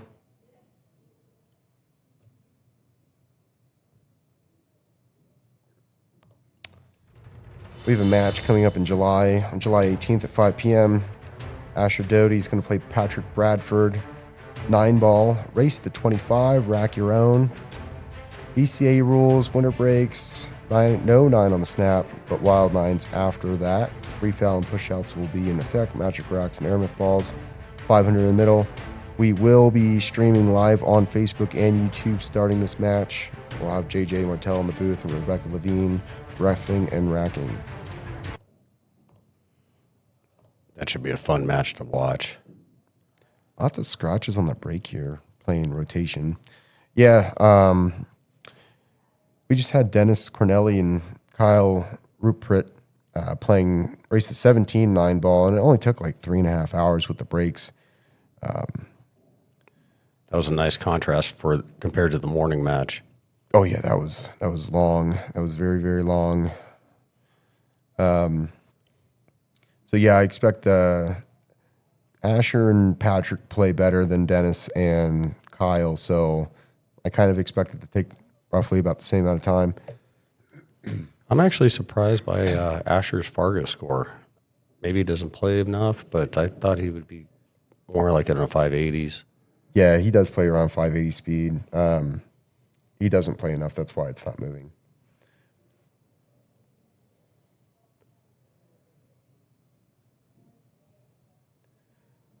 Combination here, 3 to the 4. Good shot. Clipped the 7, but it went in.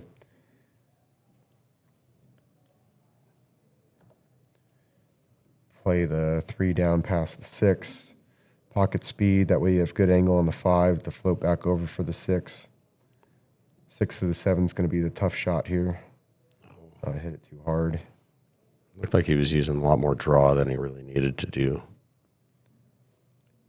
Well, he made it difficult because getting on the 5 isn't going to be all that simple. Looks like he can come over towards the... As long as he gets about there, he should be okay. Yeah.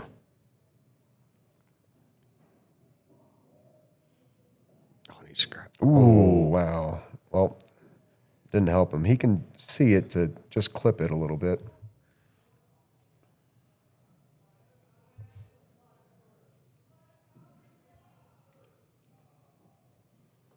I think this one that you just need to trust the table, let it run down, leave the cue ball down there on the shorter rail.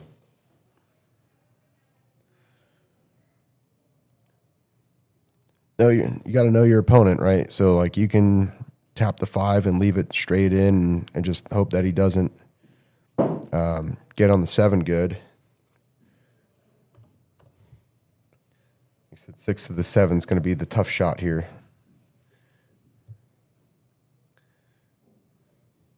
I would prefer to be under the 6 towards the rail to get back on the 7.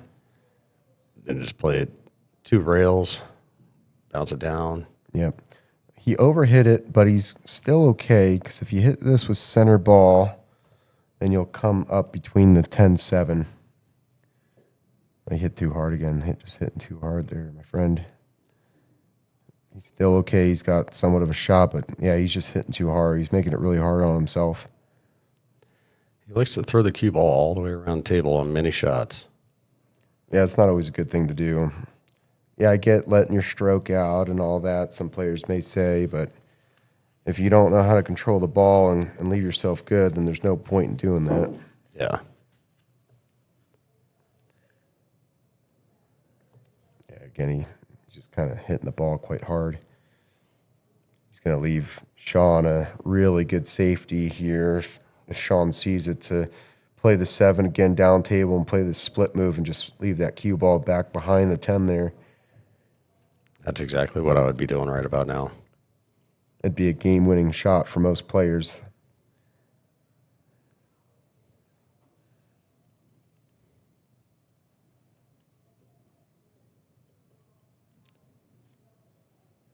Looks like he's... He might be playing a 2-way, but if he makes the 7, he's going to get hooked on the 8. Yeah.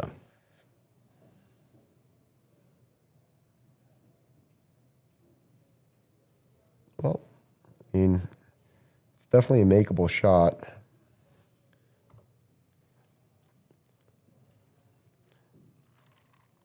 Play it down in the corner, use the rail, come back for the 8.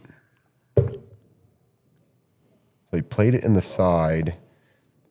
I mean, I was going to mention that. I didn't really expect him to play the side. Sometimes it's okay to play that shot in the side depending on where your next ball is, but the corner pocket's much bigger and you probably get better shape on the 8 going to the corner.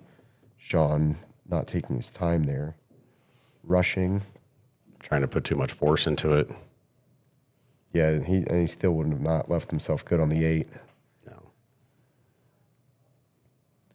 8 to the 9 could be a little bit difficult, but depending on where you leave yourself, it's not going to be all that bad. That's really bad. Oh, that's an Andy move. That's an Andy move. Again, this is where, if you know how to jump, you can really get yourself out of a sticky situation. This could cost Austin the rack.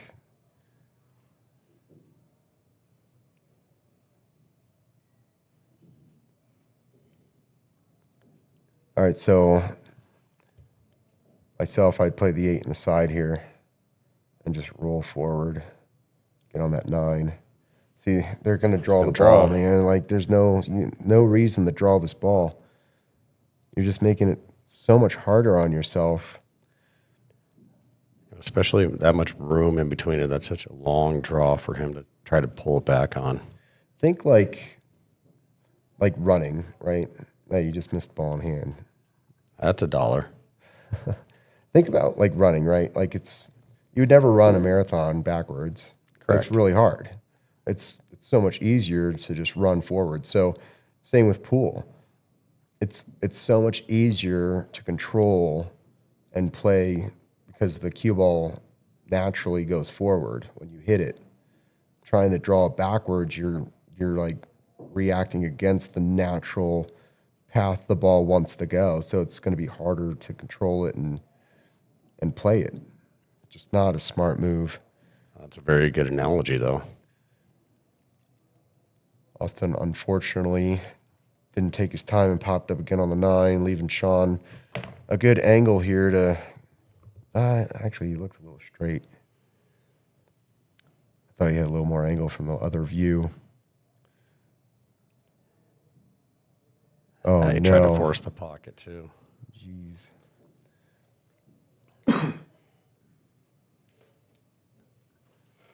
See if Austin gets good on this 10 ball here.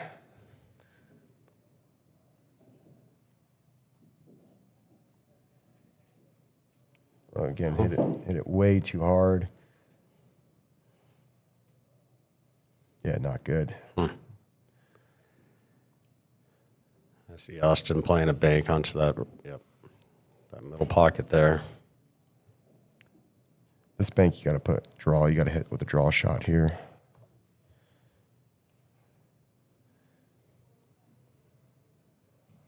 Okay, you said draw. I was gonna say if you put follow on this, you're more likely gonna run into the 10 ball. Oh, Yeah, gives a little layup for Sean to take another game lead here.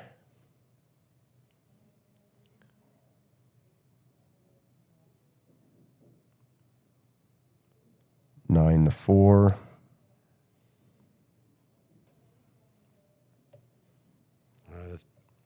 let's see how Sean breaks on this one if he keeps using the same approach, and hopefully for getting different results. Every time he goes from this spot, he always scratches.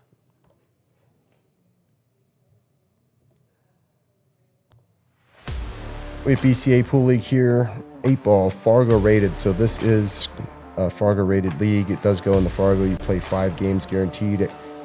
Tuesday nights at 7. It is a full house, so come on down to the Mirage and ask how to get on a team. Most players have to sub to get on a team, or they're permanently placed. They can play and have a chance to go play Worlds in Las Vegas at the Westgate. Again, another scratch on the break. They gotta figure this out. And he even tried a different location than his previous ones. Good thing the 10 didn't sit any closer to that side pocket for a 1-10 combination. I do see that. I do see them both going for the 10 ball once they get to the 4, though. Yep, I was just looking at that. Unless they leave themselves over here. Then I don't see it happening. But 1, 2 in the side, 3-8 combo. Play the 3. Kind of see how you want to play the rest of the rack out.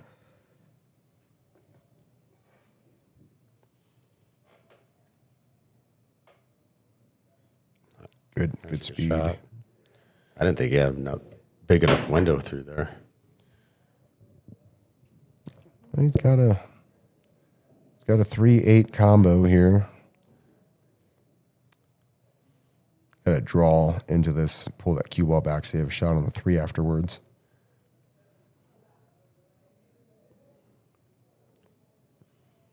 Ooh. So Sean's going to have a better look at this combination. He'll leave himself a lot better on the 3, no matter where he hits the 3. And I think Sean probably isn't even looking at that 410. Oh, and he scratched. Oh, no, he leaves the 310. No reason to play the carom there. The combo would have left him a real easy, good look at the 3. Yeah, I think he was trying to make Jay proud of playing that carom. Jay's probably thinking, why wouldn't you just play the combination? It gives Austin a chance to get back on the board. All right. All right. Again, Sean just kind of giving games away here. It's 3 rotation games that he could be almost to the end of the match. Yeah, I think he would have been up, 12-2, 12-3? Yeah. Grudge match is looking for some photographers. If you are a photographer and want to volunteer, this is strictly a volunteer role. Take photos of the players playing and then send them to me so I can put them up on Facebook for the players. A lot of these players love getting their photo taken during things like this so that they can use them as profile pictures, and it's just a fun time for everybody. So if you're interested, my number's at the bottom of the screen, 720-576-9806.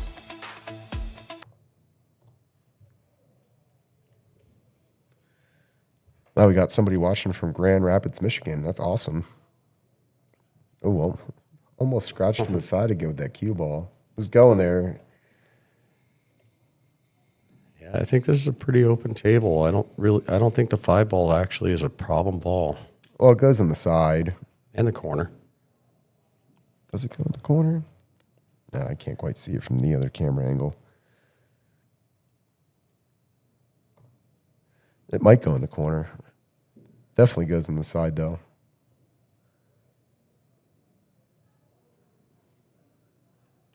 What do you do here? Bank it to the side. I mean, I probably would, right? Because if I make it cool, I get on the 4. I could try to get back up on the 5. If I miss it, it's going to leave my opponent kind of tough. You know, I'd be looking at the safety, actually. Sending it down rail, bringing the cue ball back up and around behind the 7. Oh, like drawing it behind the 7. Yeah. Yeah. Yeah, it's not a bad shot. Again, know your opponent, because if your opponent can get out from anywhere, then you definitely want to hide the ball.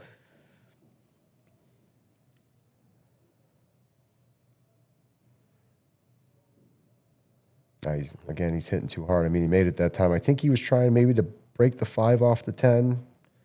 That's kind of what it looked like. You could have hit it a little softer and achieved the same result. There he goes, standing up in the middle of a shot again, but he almost got there. It was a good line. He played the ball okay. Yeah, standing up in the shot definitely hindered the follow-through to get up there a little further. That was going to be a tough shot. If you can, it might be, man, you'd have to really stick it behind that 9 if you thin the 5. It's going to be really tough. Might be better to thin it, roll it up, and try to hook it behind the 8. yeah.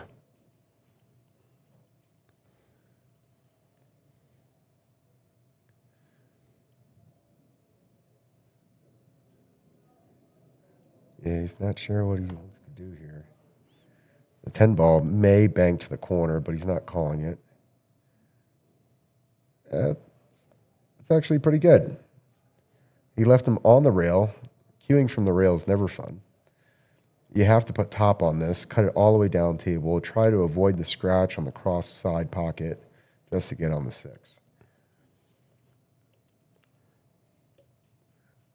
I wouldn't even put any English on this one. Oh. Yes, he's going right towards the side. Yep. Ooh.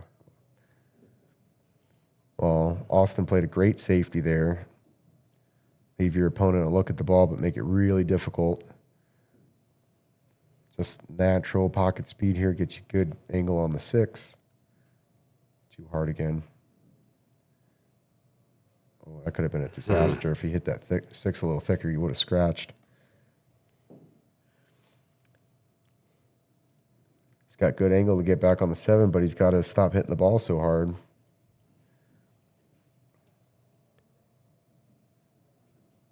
He's probably going to run into the 7. Scratches. Well, now he hit it at a good speed, but scratches. Fortunately for Austin, getting from the 7 to the 8 is not easy. Okay, so this is okay, as long as you put top on it. Would you be trying to get in between the 8 and the 10, or try to get on the side of the 8 and making the combo onto the 10? I'd try to get between the 8 and the 10. He got there. He got there. Good shot. You play that either with center just to come down table and have a little bit of cut on the 9, or you can play with a little bit of right just to make sure you get over towards the 9 more. He played center ball, which is good. Just get off the rail. Give it a bounce. Got a little bit of a bounce. I would prefer to be more like right here. Yeah. Way easier to get on the 10. Don't hit it hard. Great And speed. it got right into Perfect. it. There we go. Just stay down and stay calm, Sean. Okay, I'm going to check to see if they want to take their next break. Looks like Austin's points.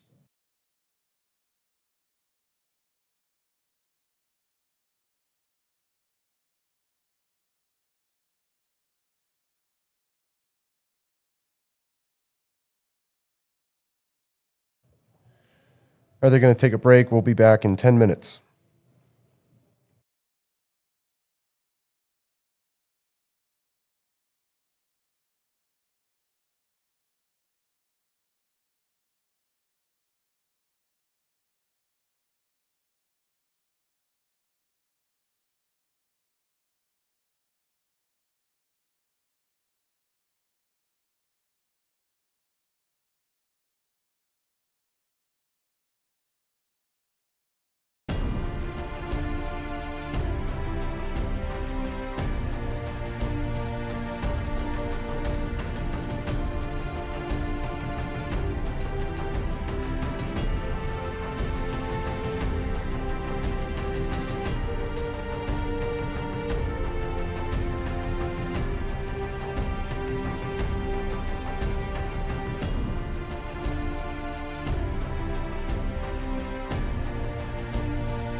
We are back. It is 9-5. Sean Cadel's got a pretty good lead here.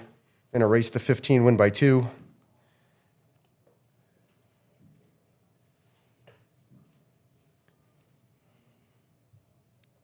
So I was talking to Sean about his breaking and having the all-time record of 5 scratches in a row.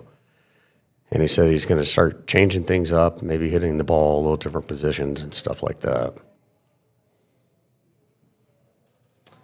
Somebody said Sean streaming at negative 250. Not sure what that means. I think Ben might have a side bet on Colossians. What was that?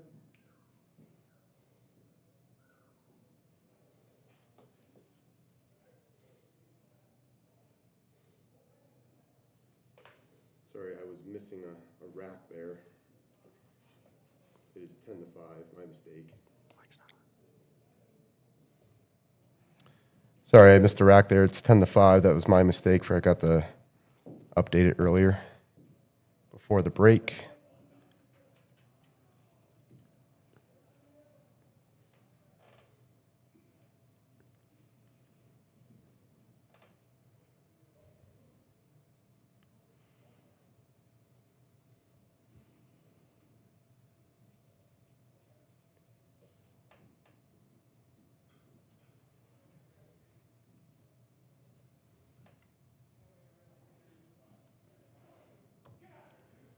So Austin missing that one, giving Sean a pretty open view at a few balls, but putting that 5 into that 3-ball stripe mix is going to make it really difficult for Sean to get out. Well, if he plays low, yeah, just like that. That was a great breakout. I played a few of those shots yesterday, having to kind of draw back into a pile. The 11 might go.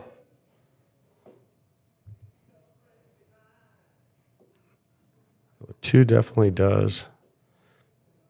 Going down table.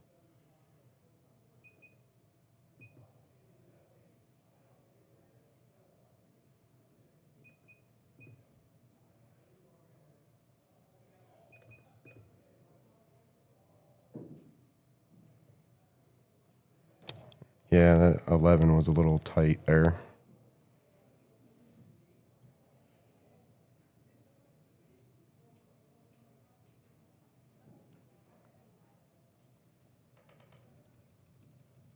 Didn't really give Austin a lot to run with off of this one, though.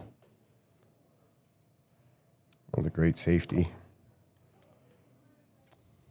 Has a 9-10, well, 10-9 combo to the side. If he makes it, he'll be in really good shape. Everything is kind of open after that.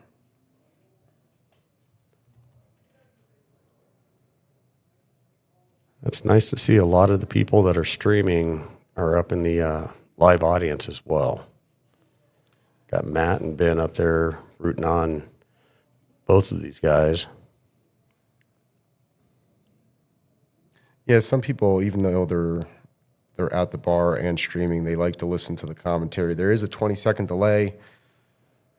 That way there's no feedback to the players while they're in the middle of a shot.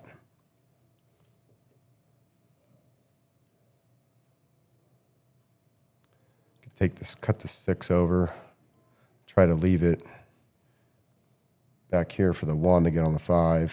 Not a fan of taking the 7 right now. Doesn't really get you anywhere. Might have given him a glimpse on that 6, though. He does have a good look at the 6.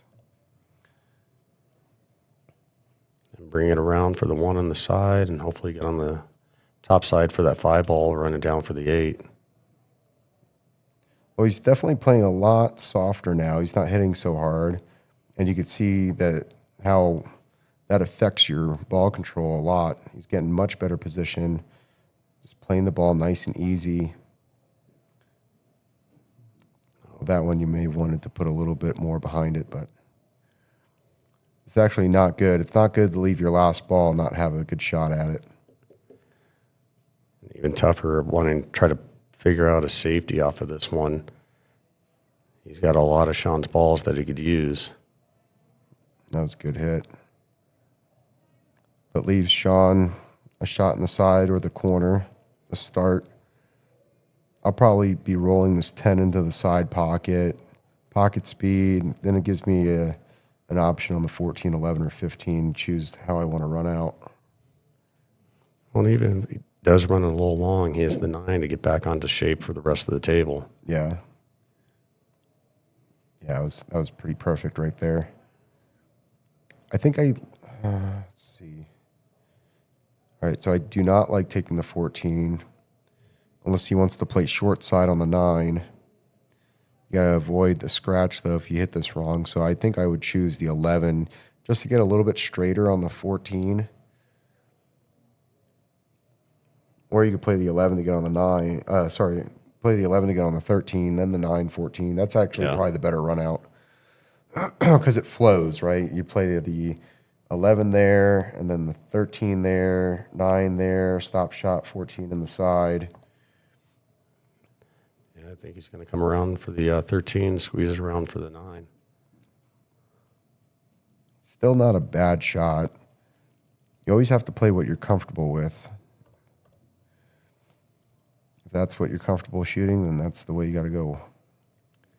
There's a million ways to run out here, so good play there. Yeah, see, I mean, he could easily get out from here. Yeah.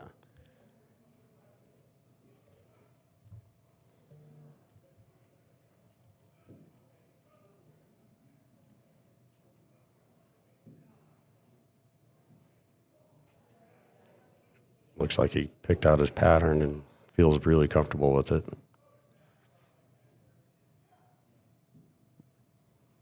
I could have rolled a little bit further on that. With this angle, I may opt to play the 15 in the side. He just played the 14, but he played it good. Good ball control, good speed. Just a little dink-a-dink-a-dink from here. Yep, should have no excuse not to get out. All right, now, as long as you don't get scared here, you're not going to scratch. So don't overplay it, don't overthink it. Just make the ball. Just like that. Perfect. Get out, Sean. Makes it 11-5. Sean's playing really, really well. Just made a few mistakes playing rotation early on because he could be on the hill right now. He gave up 3 games in rotation just right at the end of the rack. Well, mix that with the scratches he had on the breaks. Doesn't make it for an easier way to be out there. Right. We have Dart League here, brought to you by Double Vision Darts. Mondays and Wednesdays, in-house run, long format game series. Minimum 4 players per team. Email angeldarts@comcast.net for more information or to get signed up.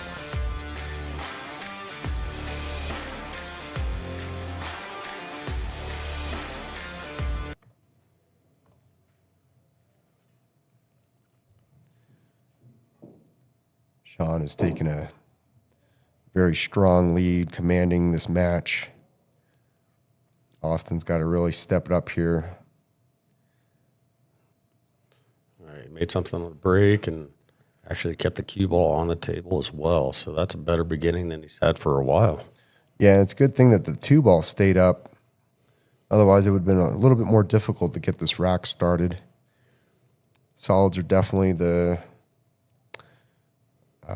set you want to take. Most definitely. I think the only hard shot that he's going to really have is that 4-ball down there by the 13, or excuse me, the 14. Yeah, and even that ball looks still pretty good. Oh, yeah. Well, he didn't leave himself too nice there. He could cut the 7 to the side.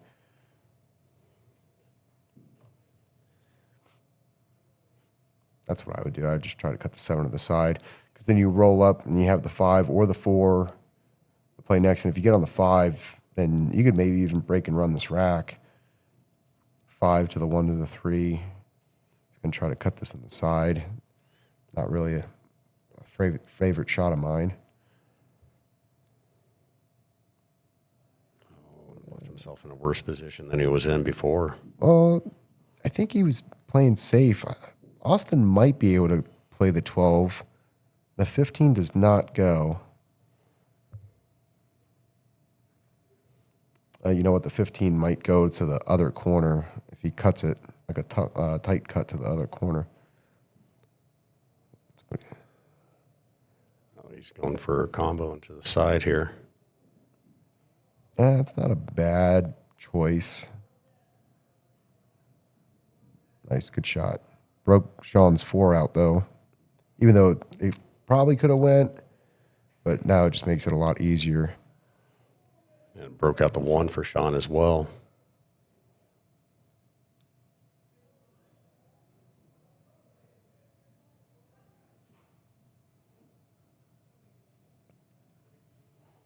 Does that go all the way up?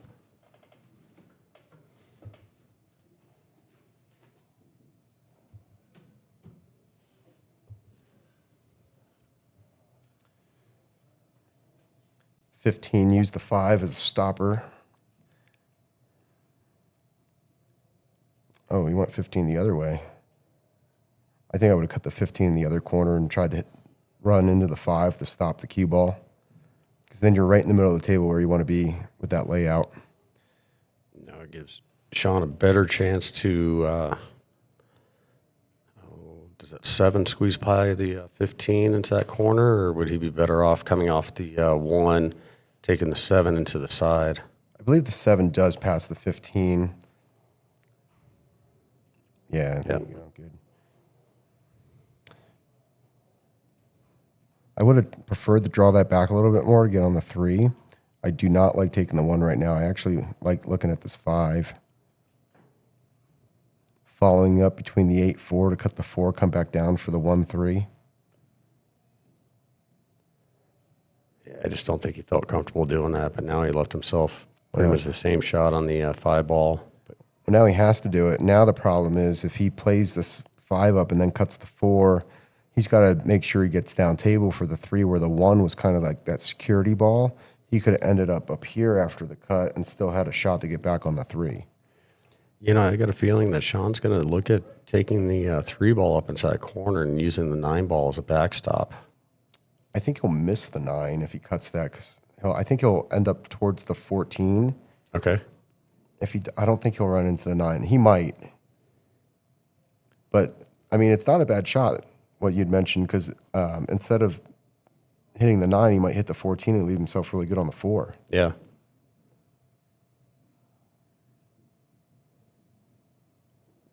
Ooh. Oh, wow, got the... All right, so that's actually not bad. It was really risky.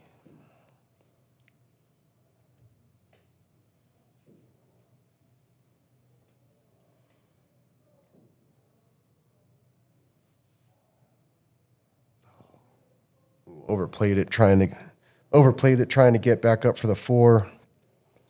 He did not get there, by the way. He would have got stuck behind the 8. Working too much on shape as opposed to just making the ball.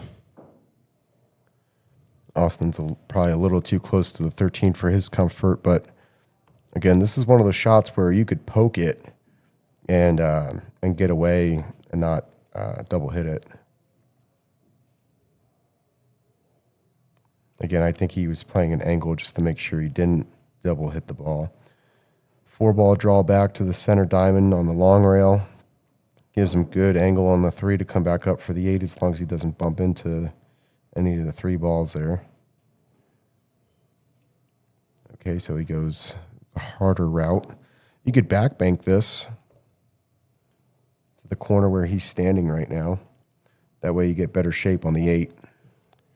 I think Sean would actually be more comfortable on the bank coming down into the bottom left corner. Oh, he's going for the side. Okay. This is one of the hardest shots you could play. Okay, he decided to call it just in case, I guess, and play safety. Not too good because Austin could run this 11 up the rail and draw back a little bit and really hook him.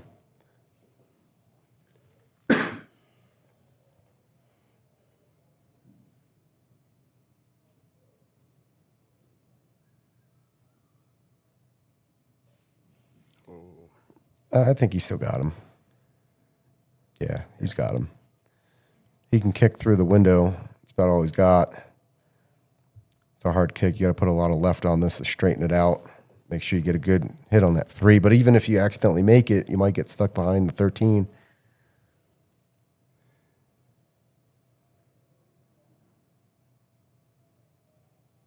So you're thinking coming off the side rail with the kick on it as opposed to going long rail like what he's, or vice versa? Yeah, I mean, it's tough, but you could play through this window. With enough English, it'll straighten out. Yep. But it's a lot. It's a lot of English. Probably more than most players are comfortable playing because you're almost miscuing off the side of the ball.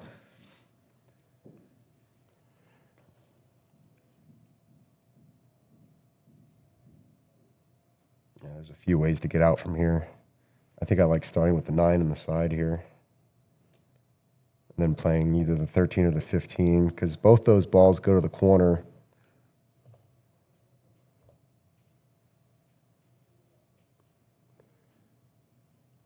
And now he's got a wraparound table, which might be a little dangerous.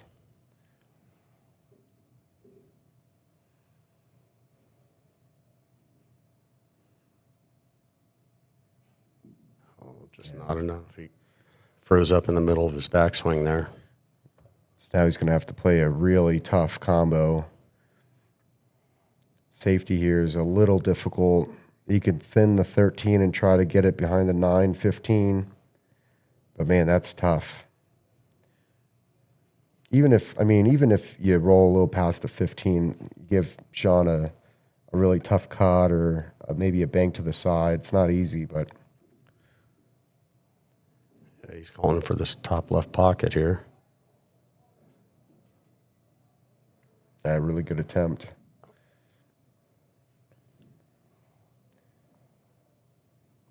You going for the side or you going for the corner all the way down? I'm going for the side here Yeah. because where the 8's sitting, you're going to basically just kind of float over towards the 13, and then you'll have a good shot at the 8 up to the corner.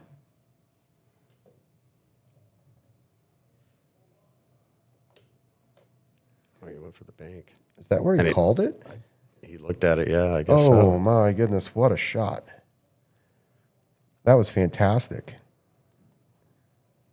Well, you could tell he's really feeling confident because he's got a massive lead, about to make it even bigger. There. What an out, what a shot. Good out, Sean. Shot of the match. 12-5. We have an underdog tournament here at the Mirage. It's a doubles tournament series, Scotch doubles. Next one is Saturday, July 18th. It is also the next Grudge match after today. $50 buy-in with $10 green fees. Skill level cap of 975. Combined Fargo of 10. Combined APA. If you are over 600, you are not allowed to play, and you must have played have 4 plays in the last 12 months of one or the other formats.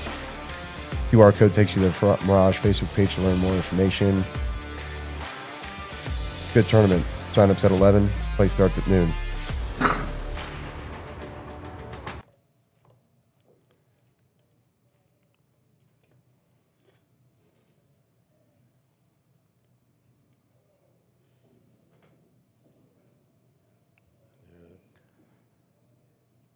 Again, really solid break here. He's got a solid duck to get started.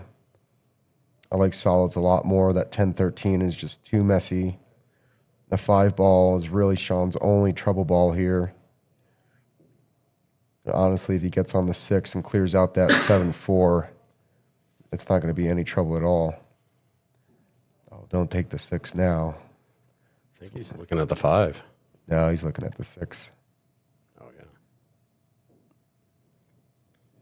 This is where, like, I think he's thinking, oh, if I take this really hard shot here, I'm going to be in really good shape.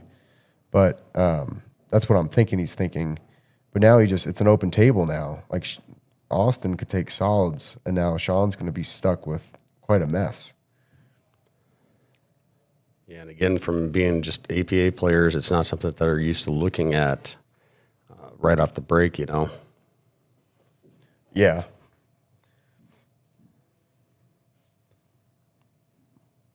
Austin looked over at the ref, probably to ask if it was still open.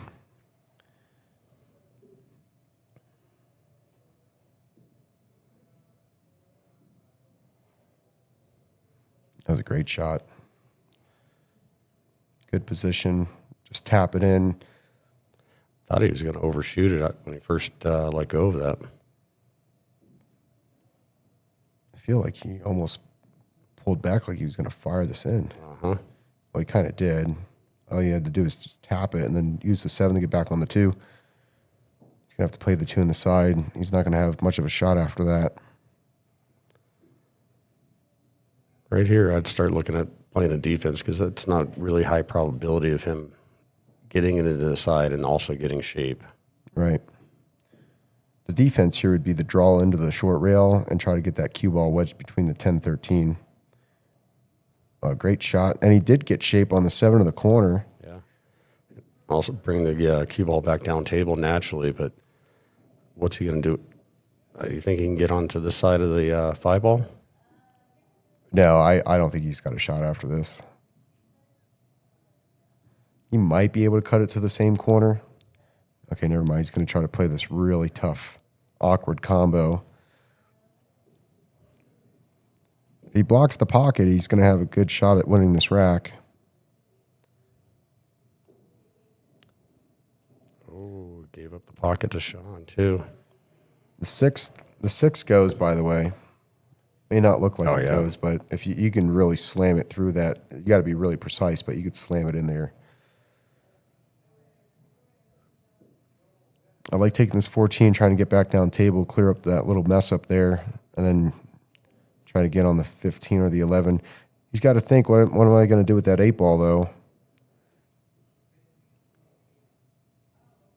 He's in a bad spot here. He may as well try to bank this ball because I don't think Austin has the ability to make that 6 the proper way. It might go, but I don't. He might just follow it in instead of like slamming it to pop the 11 out. Yeah. Get better shape on the 5. All right, so he solved that problem. Good safety, though. I mean, Austin can clip the 5, makes the 6 ball much harder to make now from that position. He's probably trying to bait Austin into, hey, move that 5 out of the way for me so I can start my run. Austin says, nope, I'm going to try to make your ball here.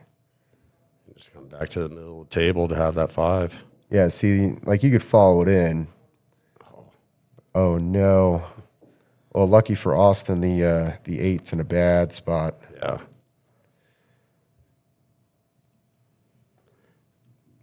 Which way would you lead off? Would you lead off trying to break out that 8 off the 9, playing into the side pocket, or are you trying to play the 15, coming back down table to reuse those at a later time?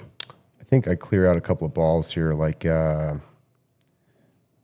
think I play the 10, get it off the rail with a little bit of an angle to get on the 13, then play the 9 or the 12 to the side over here with a follow and call safe, make the ball, and then hide it behind the 8. That forces Austin to move the 5. I like that call. You got a couple of balls on the table to use to get back to the 8. You could do it here, too. You could call safe, make the 12, and roll forward to the rail. Well, not quite. I think that's what he was trying to do, but he left Austin enough. He can't make it unless he thins this to a cross bank. A pretty smart play by Sean. Even though Austin can see it, he's got to move it. He called it. I think he's going to try to spin it in.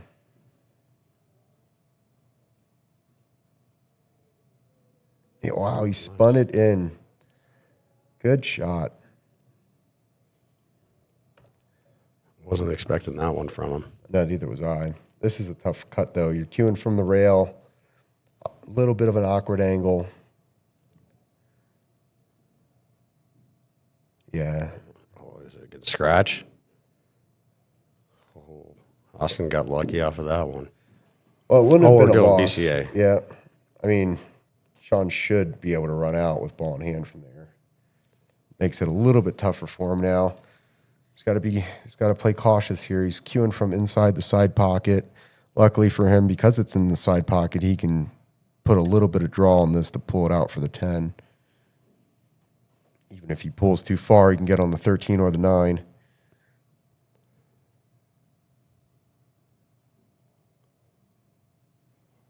Good shot.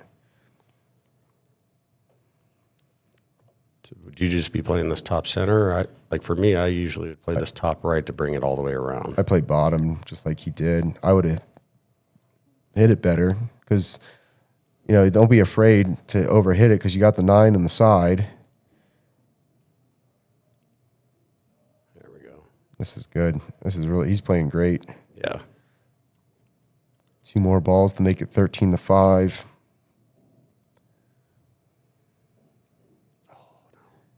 Oh no. Got a little excited there. It's like, oh man, I'm going to take another giant leap here. Going to bring Austin right back into the match.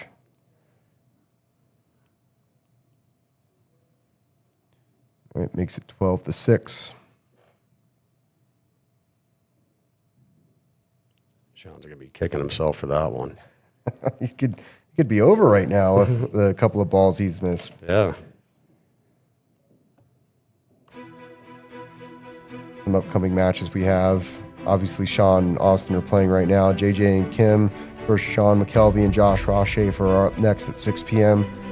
We'll have Greg Kingsbury and Ryan Henry commentating that match. I will be still in the room, just kind of sitting in the background, making sure the internet doesn't crash or anything like that. Then we have Asher Doty and Patrick Bradford playing in July. And the match I'm looking forward to is Ryan Henry versus Adam Cisneros on August 22nd. Make sure you clear your calendars because that's going to be a good one.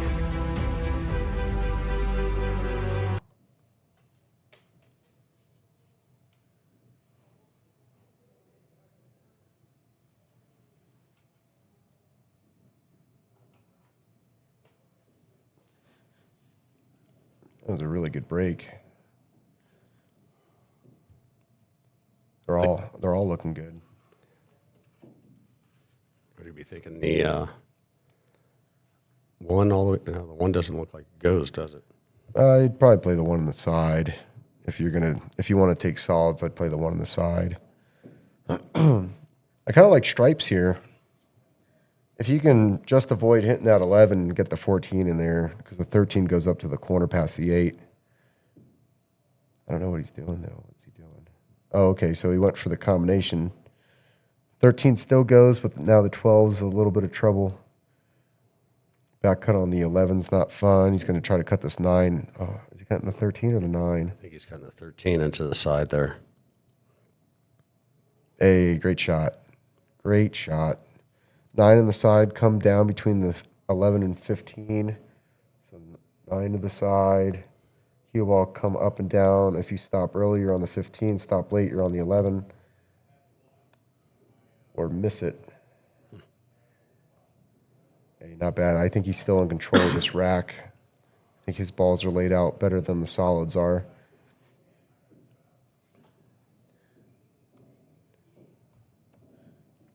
I think I play the 6, roll up between the 4-8, get that 4 out of there and draw back and play one of the either the 7 or the 3 down in the corner to get on the 2 on the side.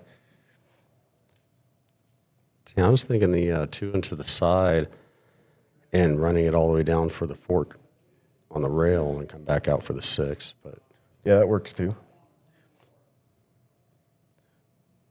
Oh, he's hitting too soft. He's hitting way too soft. I think he's starting to play a little scared, like, oh, I don't want to rattle the ball. Or fortunately for him, he's blocked the pocket. Austin, I think, is going to say, hey, I'm going to try to follow this in.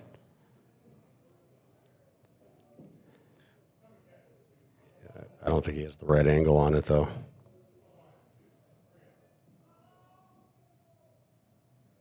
Oh, he did. He did do it. All right, now he's got to play the 11 down, and he's got a big pocket. Big pocket. come back out for the 9. Gonna have to play a combination here, but that's okay. It's looks like a pretty good. Don't hit it hard. You want to roll it in. Too hard. They made both, and it hurt him. Hurt him big time. If he gives Sean ball in hand here, as long as Sean takes either the 7 or the 3 first, I think that's what's gonna.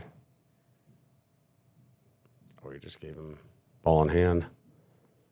Hey, depending on your opponent, Austin might be saying, well, Sean's hitting a little soft here lately, and I have a better chance of him not running 6 balls. Yeah. So I don't like going that way because you got to get that 4 ball. The 4 ball is your trouble ball. Like, use the 7 or the 3 to get onto the 4 so you can pull back out for the 2 or the 1. Yeah, go that way. That's much better. Or you could just take the 4 first, like over here on an angle. Bring it down to this rail. And you come out. Yep. You do that too. But you got to get that 4 out. Use one of these you got on the 4, take the 4 first. Looks like he's playing a stop on it, not to follow. Oh, he played safe. Okay. Make a ball play safe. Not bad. Austin might just give him the ball back again. Mm-hmm. No 3 foul and 8 ball. So he can give the ball back as much as he wants. Go for it.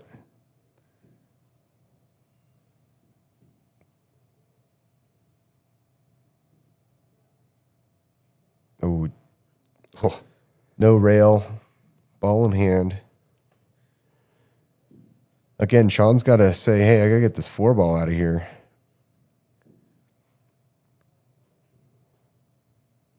I mean, you could run up to the 4. You could play the 1 on the side, 2 on the other side, 7 in the corner. Give yourself an angle on the 4 to come back down for the 8. You could do that. But if you get on the wrong side of the 2, then you're not going to like what you're left with. Now, it looks like he's taking a harder way to get there, though. Well, that's what he was just.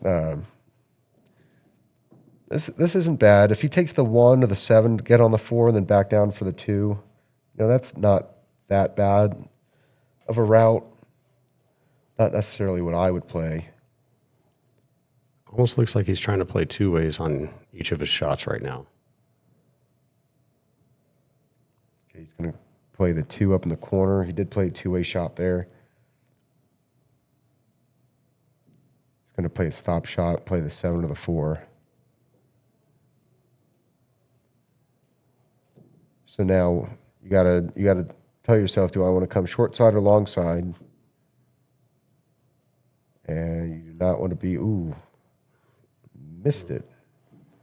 His cue came up and accidentally tapped the light there. Leaving Austin a bank to make it 12-7. If he misses this, Sean will definitely take another game. Which way are you seeing the bank on this one? It's to the side. Do the reverse bank? Yeah. Okay. Over here. You don't have to worry about scratching. This 4 and the 7's going to hold you up. There's really no safety here because Sean's got the 7 as the duck to get back on the 4. That 4 ball, though, was the problem. Like, he hit the 7 not good. I mean, Austin's looking at a kick shot here for the 8. He just called the corner pocket here. I don't like this shot. Too high of a risk of a shot for this.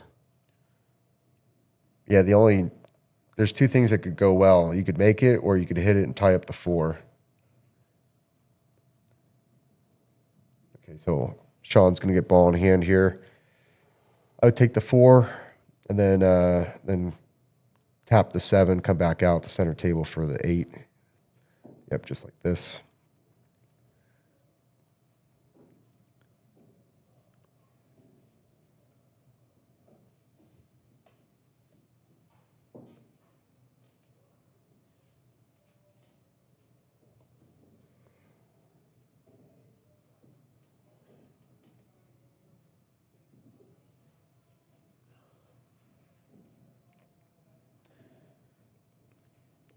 good bounce.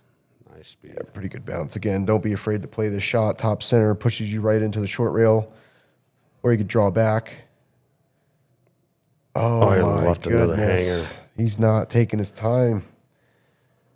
He's not taking his time at all.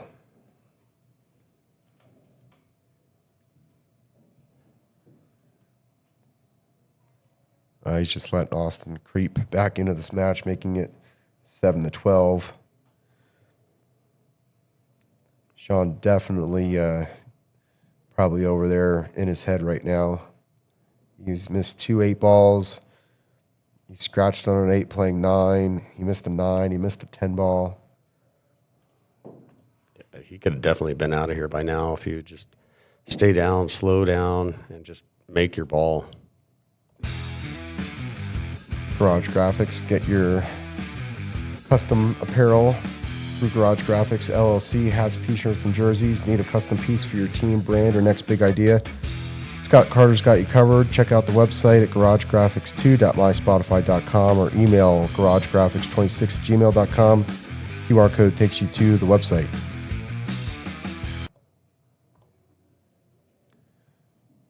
Makes a couple of balls on the break there.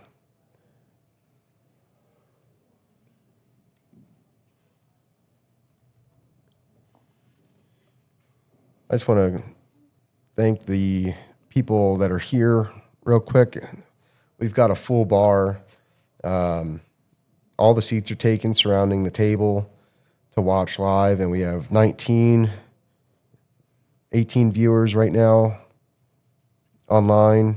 We were slightly in the 20 range for a minute. I think some of those that were watching are the ones that actually showed up, too. Oh, yeah, for sure. To listen to the commentary as they're actually playing the match. Oh, that was a great shot. Unfortunately, got an unlucky roll. People come and go, though. Completely understandable. These can be very long matches.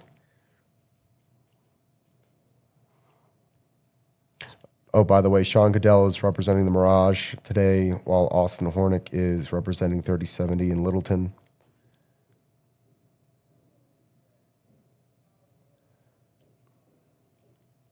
Oh, we got a guy watching from Tennessee. They got people from all over the country watching this. Yes, they do. Michigan, Tennessee. We've had people in Florida watch and Arizona watch, California watch. I love it. Great stuff. Thanks for the support. So on this, would you take the stripes and run the 12 all the way down rail, get behind the 9? I mean, you could. You could play that 12 and run into the 9. I like solids a lot better, though. Because you could play that 7 over to the corner where he's standing. And the 2 goes down past the 9. So he might be playing the 6 to the 2 to the 7.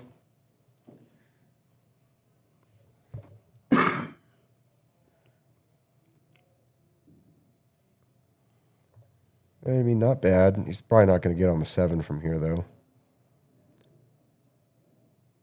I think he's going to have to push it all the way around and try to get something onto the 1 or the 4.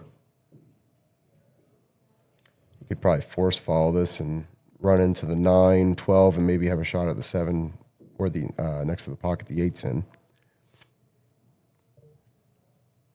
Then you're hitting hard just to get that cue ball some action. Oh, he rattled it. Tried to hold it for the 7, which he did a good job at doing. Austin's got a shot at the 9 down in the corner.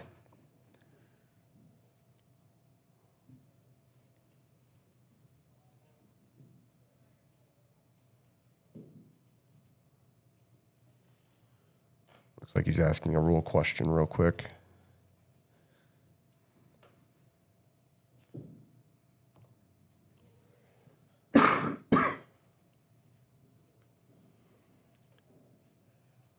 I think if he runs that all the way down to the corner, is it going to knock the 14 out of there a little bit? I think he's going to end up nicking the 12. Okay, so he overcut it.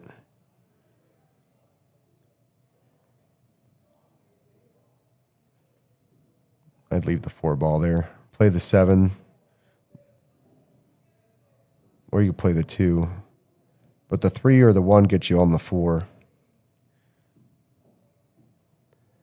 I got a feeling he's going to take the 2 and try to bring it down and get better position for that 7 ball.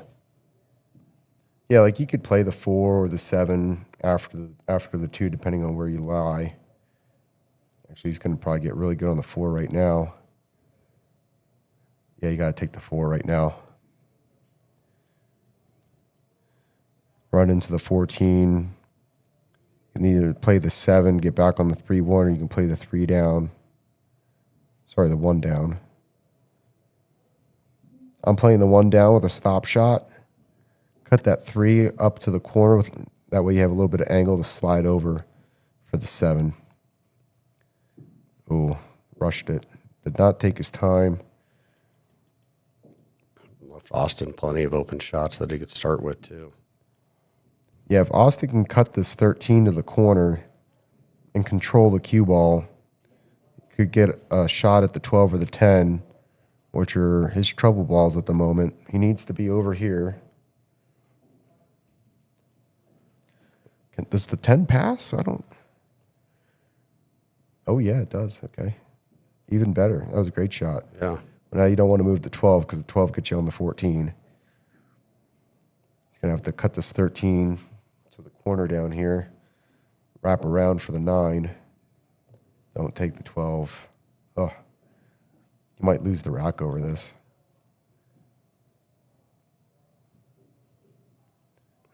Well, got lucky with the leave. I don't know if Sean can see the... I think he could clip it. I don't think he can make it.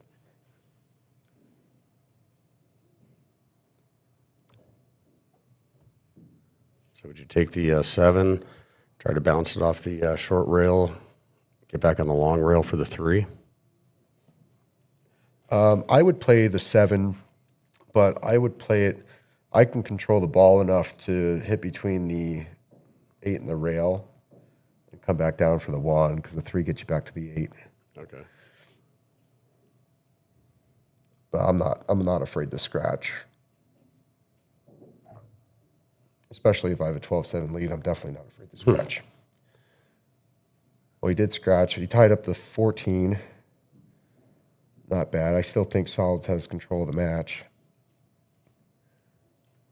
So if you're Austin on this one, would you start down, make the 9 in the top right corner, give you shape on the 13 and work your way down and hopefully you get a breakout on the 14? Or Well, the problem with that is if you break the ball out too late and you don't get shape on it, you don't have any ball to like get you back in line.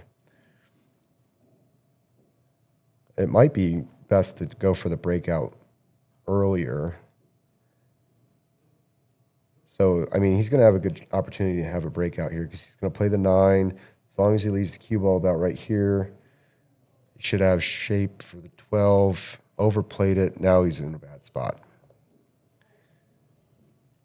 He could try to back cut this towards the 8 and come in and hit the 14, but it's not going to have a pocket afterwards. okay.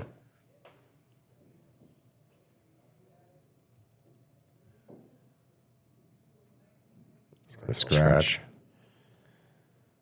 Okay, so now Sean's got to think, okay, what do I do here?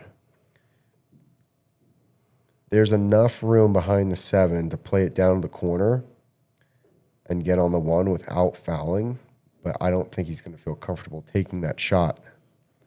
I'd almost play a safety, make the 1 or make the 3 and leave the cue ball, either one of them, but leave the cue ball on the opposite of the table. But Okay, I so think he could follow it. Yeah, so he did put it back there. That's what I would do. I would put it right there. Brent's going to come over, make sure he doesn't double hit this ball. That was a good hit. Enough. Pocket speed.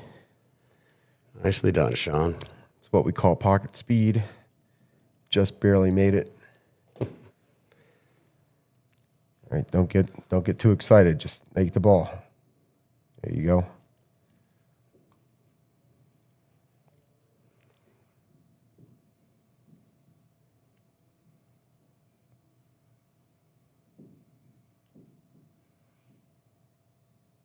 Oh my goodness, he almost hung that too. Yeah, he did.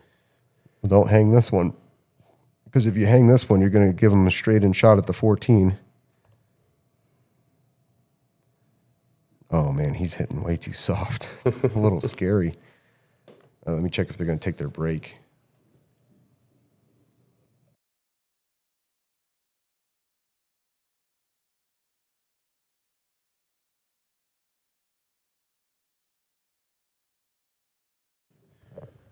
They are going to take a break, and we will be back in 10 minutes.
All right, we're back. It is 13-7.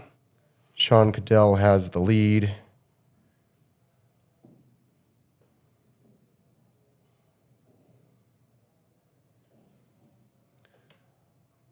They're now playing back to 9-ball. This would be a great opportunity for him to do a push out on this. Yeah, this is a great opportunity to do a push. Is it off the rail? Oh, it might be on the rail.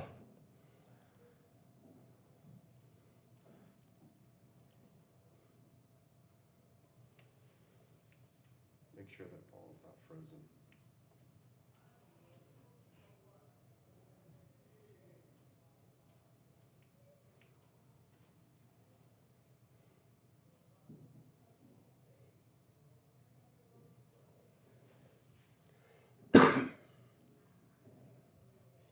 I think he's going to try to hit it. The ref just went over to make sure that the ball was not frozen to the rail. We'll find out what his verdict is once the ball is hit or not. Never mind, it's going to be a foul anyway. See, Sean's not used to playing with the push-out rule. Yeah. So it's not as familiar as it is for a lot of the other players that play this format more frequently. Right. See, he's too close to the ball. He should be about a diamond away with ball in hand. Especially playing a draw shot like he is. Oh. Uh-oh.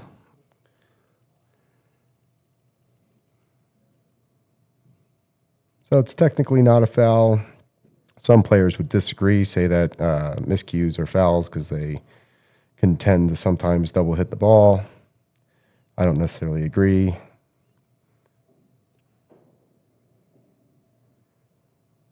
Wow.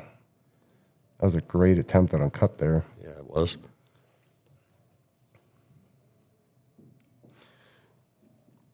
So I'm just going to make a prediction here. The first round of 8-ball went 3-2 in Sean's favor. 9-ball went 3-2 in Sean's favor. 10-ball went 4-1 in Sean's favor. And 8-ball went 3-2 in Sean's favor. So I'm expecting this match to wrap up here in this 9-ball set if this trend continues. Yeah, I think that's pretty well said, and especially if Sean's able to convert this combo shot. That's not an easy shot by any means. Oh, don't scratch. Ooh, he may just gave Austin 3-9. That's still a tough one. The 5 makes it way bigger. I'd probably use the 5 to make this 9-ball. Let's see how he gets set up on this one. Says it was an illegal jump. Not really. It's more of a miscue than, just if you scoop the ball, yeah, it's considered a double hit. I wouldn't necessarily say he scooped it.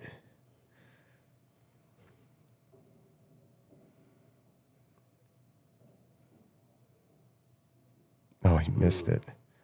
That's $1. Gives Sean a real good opportunity here. 3, 5, 6. I mean, this is very runnable for any skill level. Yeah.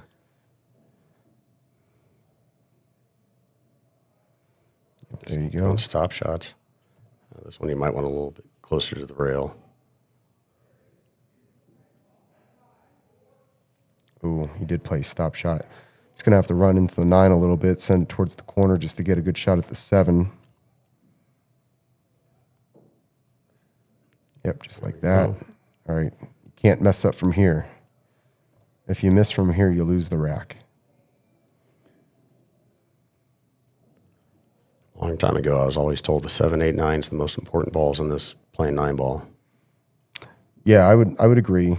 I would even put the 6-ball in there, depending on who you're playing. Oh, most definitely. Playing you or JJ. 6 outs, Yeah. kind of like a death sentence. Some players missing it all is a death sentence. What a shot. There we go. Yep. He's going to be on the hill with this 9-ball. There you go, Sean. Sean gets to the hill, 14-7. He'll be breaking for the win. So it would be nice to see a snap 9 for the last match. You want to book an event, the Mirage is the place to do it. They offer complete catering packages and fundraising packages for any corporate event, reunion, fundraising, anything you need the room space for. We have it here at the Mirage. You can call or email today for available dates. The number is 303-979-9220, extension 2, or email Heather at themiragesportsbar.com. Oh, I think I just almost called it. Almost called the 9. Oh, but he scratched. He did scratch. Does Austin take the 1-9? It's a little risky because if he rattles it, it's going to end the match. Oh, he's going for it. Go big or go home, right? I kind of don't blame him, but you better make it.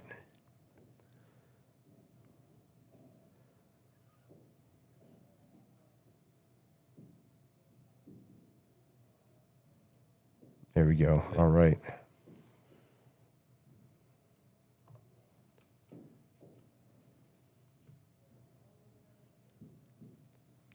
It's kind of following your predictions. Yep. It is 1-1. Foosball tournaments are also at the Mirage Thursdays and Saturday nights. We have foosball tonight at 6:45. If you're interested in coming down to play some foosball or watch the match, located in the Garden Bar of the Mirage, come on down to the Mirage and ask for Tim if you would like to play.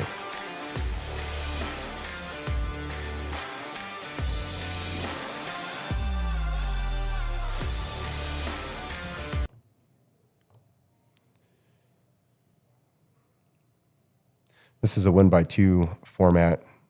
So if Austin does win the next 6 games, they will go into extra games. Kind of reminds me of a match I had. Yeah, that is very true. What was it, 11-3 lead, and then it was 11-11? Yeah. Yeah. That was a rough one. All right, doesn't look like Austin's going to make anything on the break there.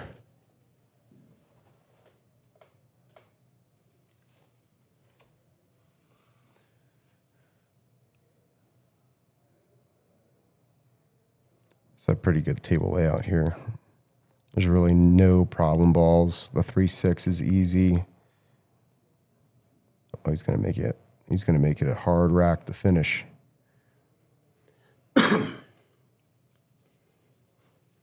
Not sure what he was actually going for there. If he was trying to play the combo down or if he actually was trying to cut it into the side.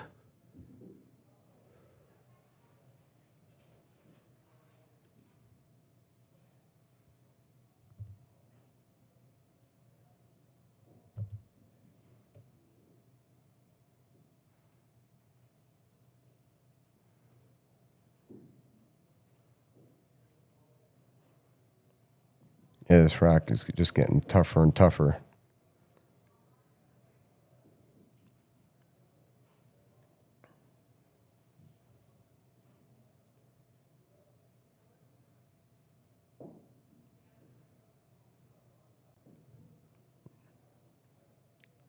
Oh, that's a... I don't know if he meant to do that, but it worked out really well. Almost kind of looked like he was trying to play for the carom 3 into the 6. Well, I expect Sean to get ball in hand out of this. Where's Austin? Oh, he's over in the corner. Oh, okay, yeah. Yeah, I expect Sean to get ball in hand out of this. 2 to the 3 is a little bit tougher. You could play the 3-6 still, just it's a little tougher than it was previously. 6 to the 7 is a little difficult. 7 to the 8 can be a little difficult. Yeah, we'll see how Austin. All right. So don't play the combo here. Play the 1 up to the corner. Pull the 2 back. then you have a few options what you can do with this 3. Oh, don't do that. Go up. Go up. Yep.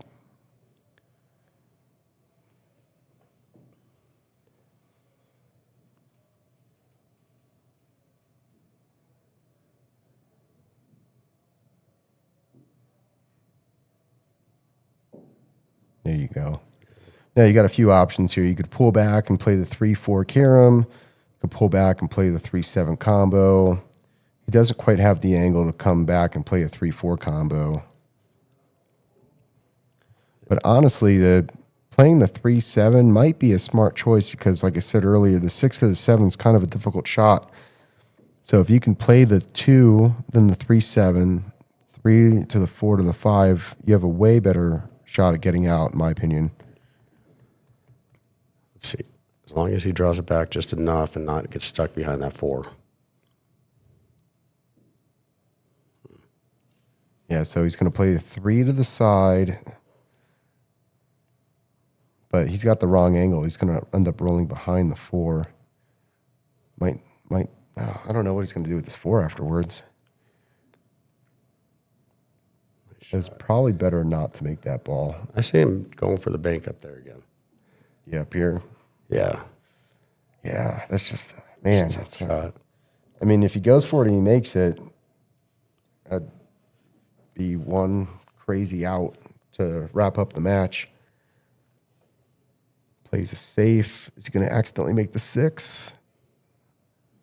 All right, so he played safe. Austin has a little bit of a look at the 4.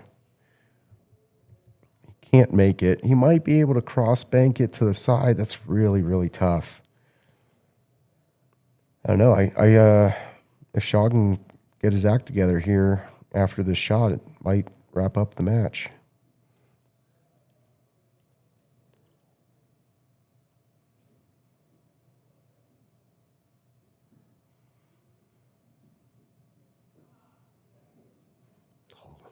Yeah, that might do it. As long as this doesn't get too ugly. I think if Sean plays the 4 in the side, it's tough. I mean, you could roll forward and get on the 5 in the side, or you can draw back and try to play the 5 in the same side or the corner. But if he gets on the 5 from here, again, 6 to the 7's a little bit difficult. Almost looks like he's setting up for his next shot for the 5 to come to the top corner here as opposed to coming to the side. Okay, so he got it around. Slow roll it to play it to the other side. Okay, if he gets on the 7, it might be over. Oh, he hit it way too soft. Ball in hand. I think he might be getting a little excited here. Like, oh, I'm just one game away. Maybe the nerves are... I mean, you could still have nerves with a 6-game lead. Yeah.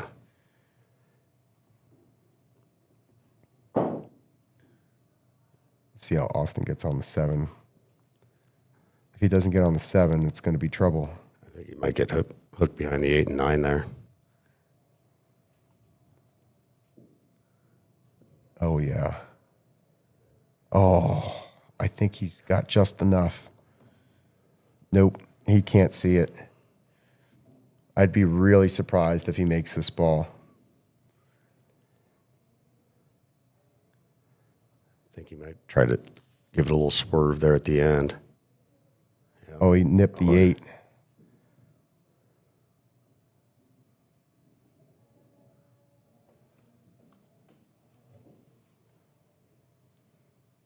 It did graze the 8 first. It's ball in hand.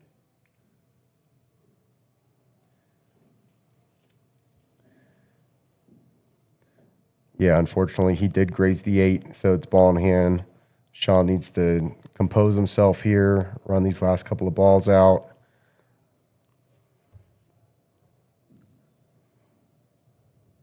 It's on the wrong side. He's going to have to end up over here for the 9.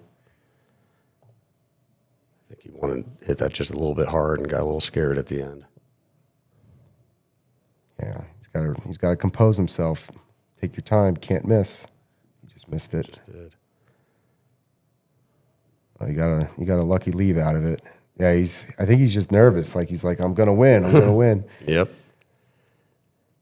Austin has a really good shot to play safety here. Try to pull that cue ball behind the 9 here. Play the 8 and have that cue ball just slide back. I actually think Austin's looking at it to cut it and go all the way around table. Oh, I don't think you can cut that. Oh, maybe. Oh my goodness, he did cut it. Yep. And he got shape. Wow, what a shot. That might be better than the full table bank shot that Sean played earlier. Yeah. Wow. Scratch. You let him right back into it unless he scratches. Wow, what a way that would have ended. Cool. Yeah, Sean's kind of like playing a little bit scared here. Like he's like, oh, I don't know what's really going through his head, but he's been missing a lot right near the end of the rack. And he's such a competitor, too. Right. So Sean Kadel plays with a Pearson cue, 19-ounce, medium tip. His break jump cue, which actually I think is just the break cue, is a player's cue, Sneaky Pete. And he plays with Calm Chalk. And before they get back to it, I want to go and get Austin's in here. Plays with McDermott X, Chops, SP2, SP, Louis Black, Super Soft playing tip, 8-Ball Mafia, EBM 24, Power Break Rush, Break Jump Cue, and Predator Chop. And the cool thing about Austin's shooting stick, it's actually made up of the decks of other skateboards. Yeah, I remember him telling me that when I first saw it. Yeah, it's really cool. Yeah, it is.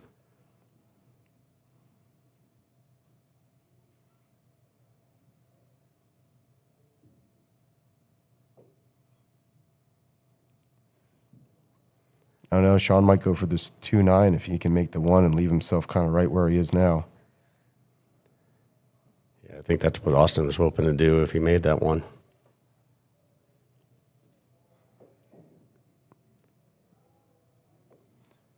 Oh, the Kara might look a little better than the combo, honestly. Hit the 2 about 1/8 of the ball. Should slide right into the 9. Oh, I hit it too hard. Yeah, you can see the 2 full. Easy make.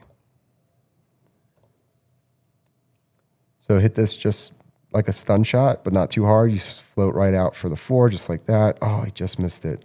That was great ball control, though. That's how you play that shot to get on the 3. Now, Sean's going to be jacked up over another ball. Probably going to get a bridge. Yep.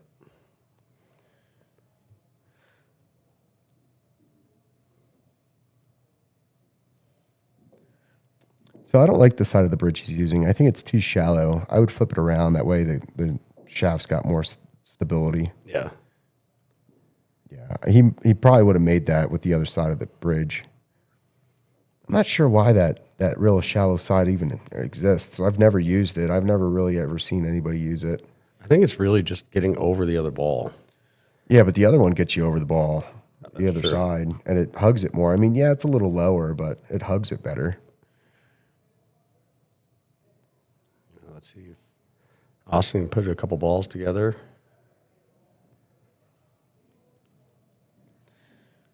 He's got to be a little worried about this shot here. This could scratch.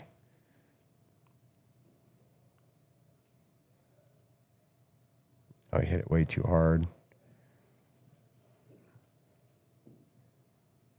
Well, he leaves Sean a tough shot because it's not going to be easy to get back for the 6 ball. Would you play just a little bit of bottom left draw, bring it down to this bottom rail? That way it kicks out a little? No, I think I'd just play conservative and do exactly what he just did there. Just play it forward, leave yourself a little bit tougher on the 6.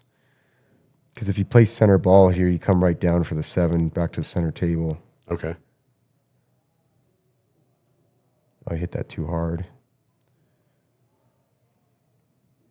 See, because he went through the path. He went through the path correctly, but you want to stop about here. Because then you could just play a stop shot, cut the 8 in, float back up for the 9 in the corner. Okay. Left Austin a little straight here. It's going to be a little hard to get back on the 7. He'll be kicking at it to the side pocket. This is where you were saying earlier, 7-ball can be real dangerous if you miss it. Yes. We got a hit. Got a good hit. Leaves Sean Kadel straight in. Yeah, it looks pretty straight to me. Straight in to land on the short side of the 8. Just need to have faith in your stroke, getting it all the way down to the table. Overplayed it. Was he going to titty hook him? Oh, my goodness. With the titty hook, this could finish it. That's really unfortunate for Austin. Yeah, it is. I'd be sitting there thinking to myself, there's no way he just got this leave. Oh, he's going to try to come back out of 2 rails or... Yeah, I mean, you have to.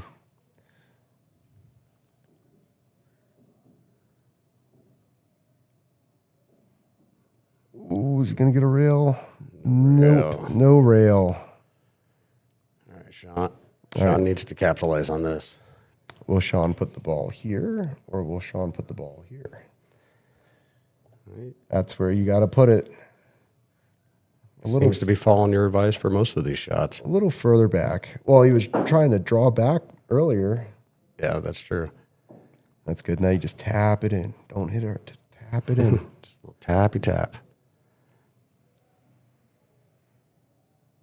Oh my goodness. There's no way. There's no way. He's literally just handing these games back to Austin here. Here you go, buddy. Guess he wants to do those push-ups after all. Oh, boy. Oh, no. Well, that's definitely going to do it. Unless Sean has like a stroke on this 9-ball here. Or he wobbles it in there. Oh, boy.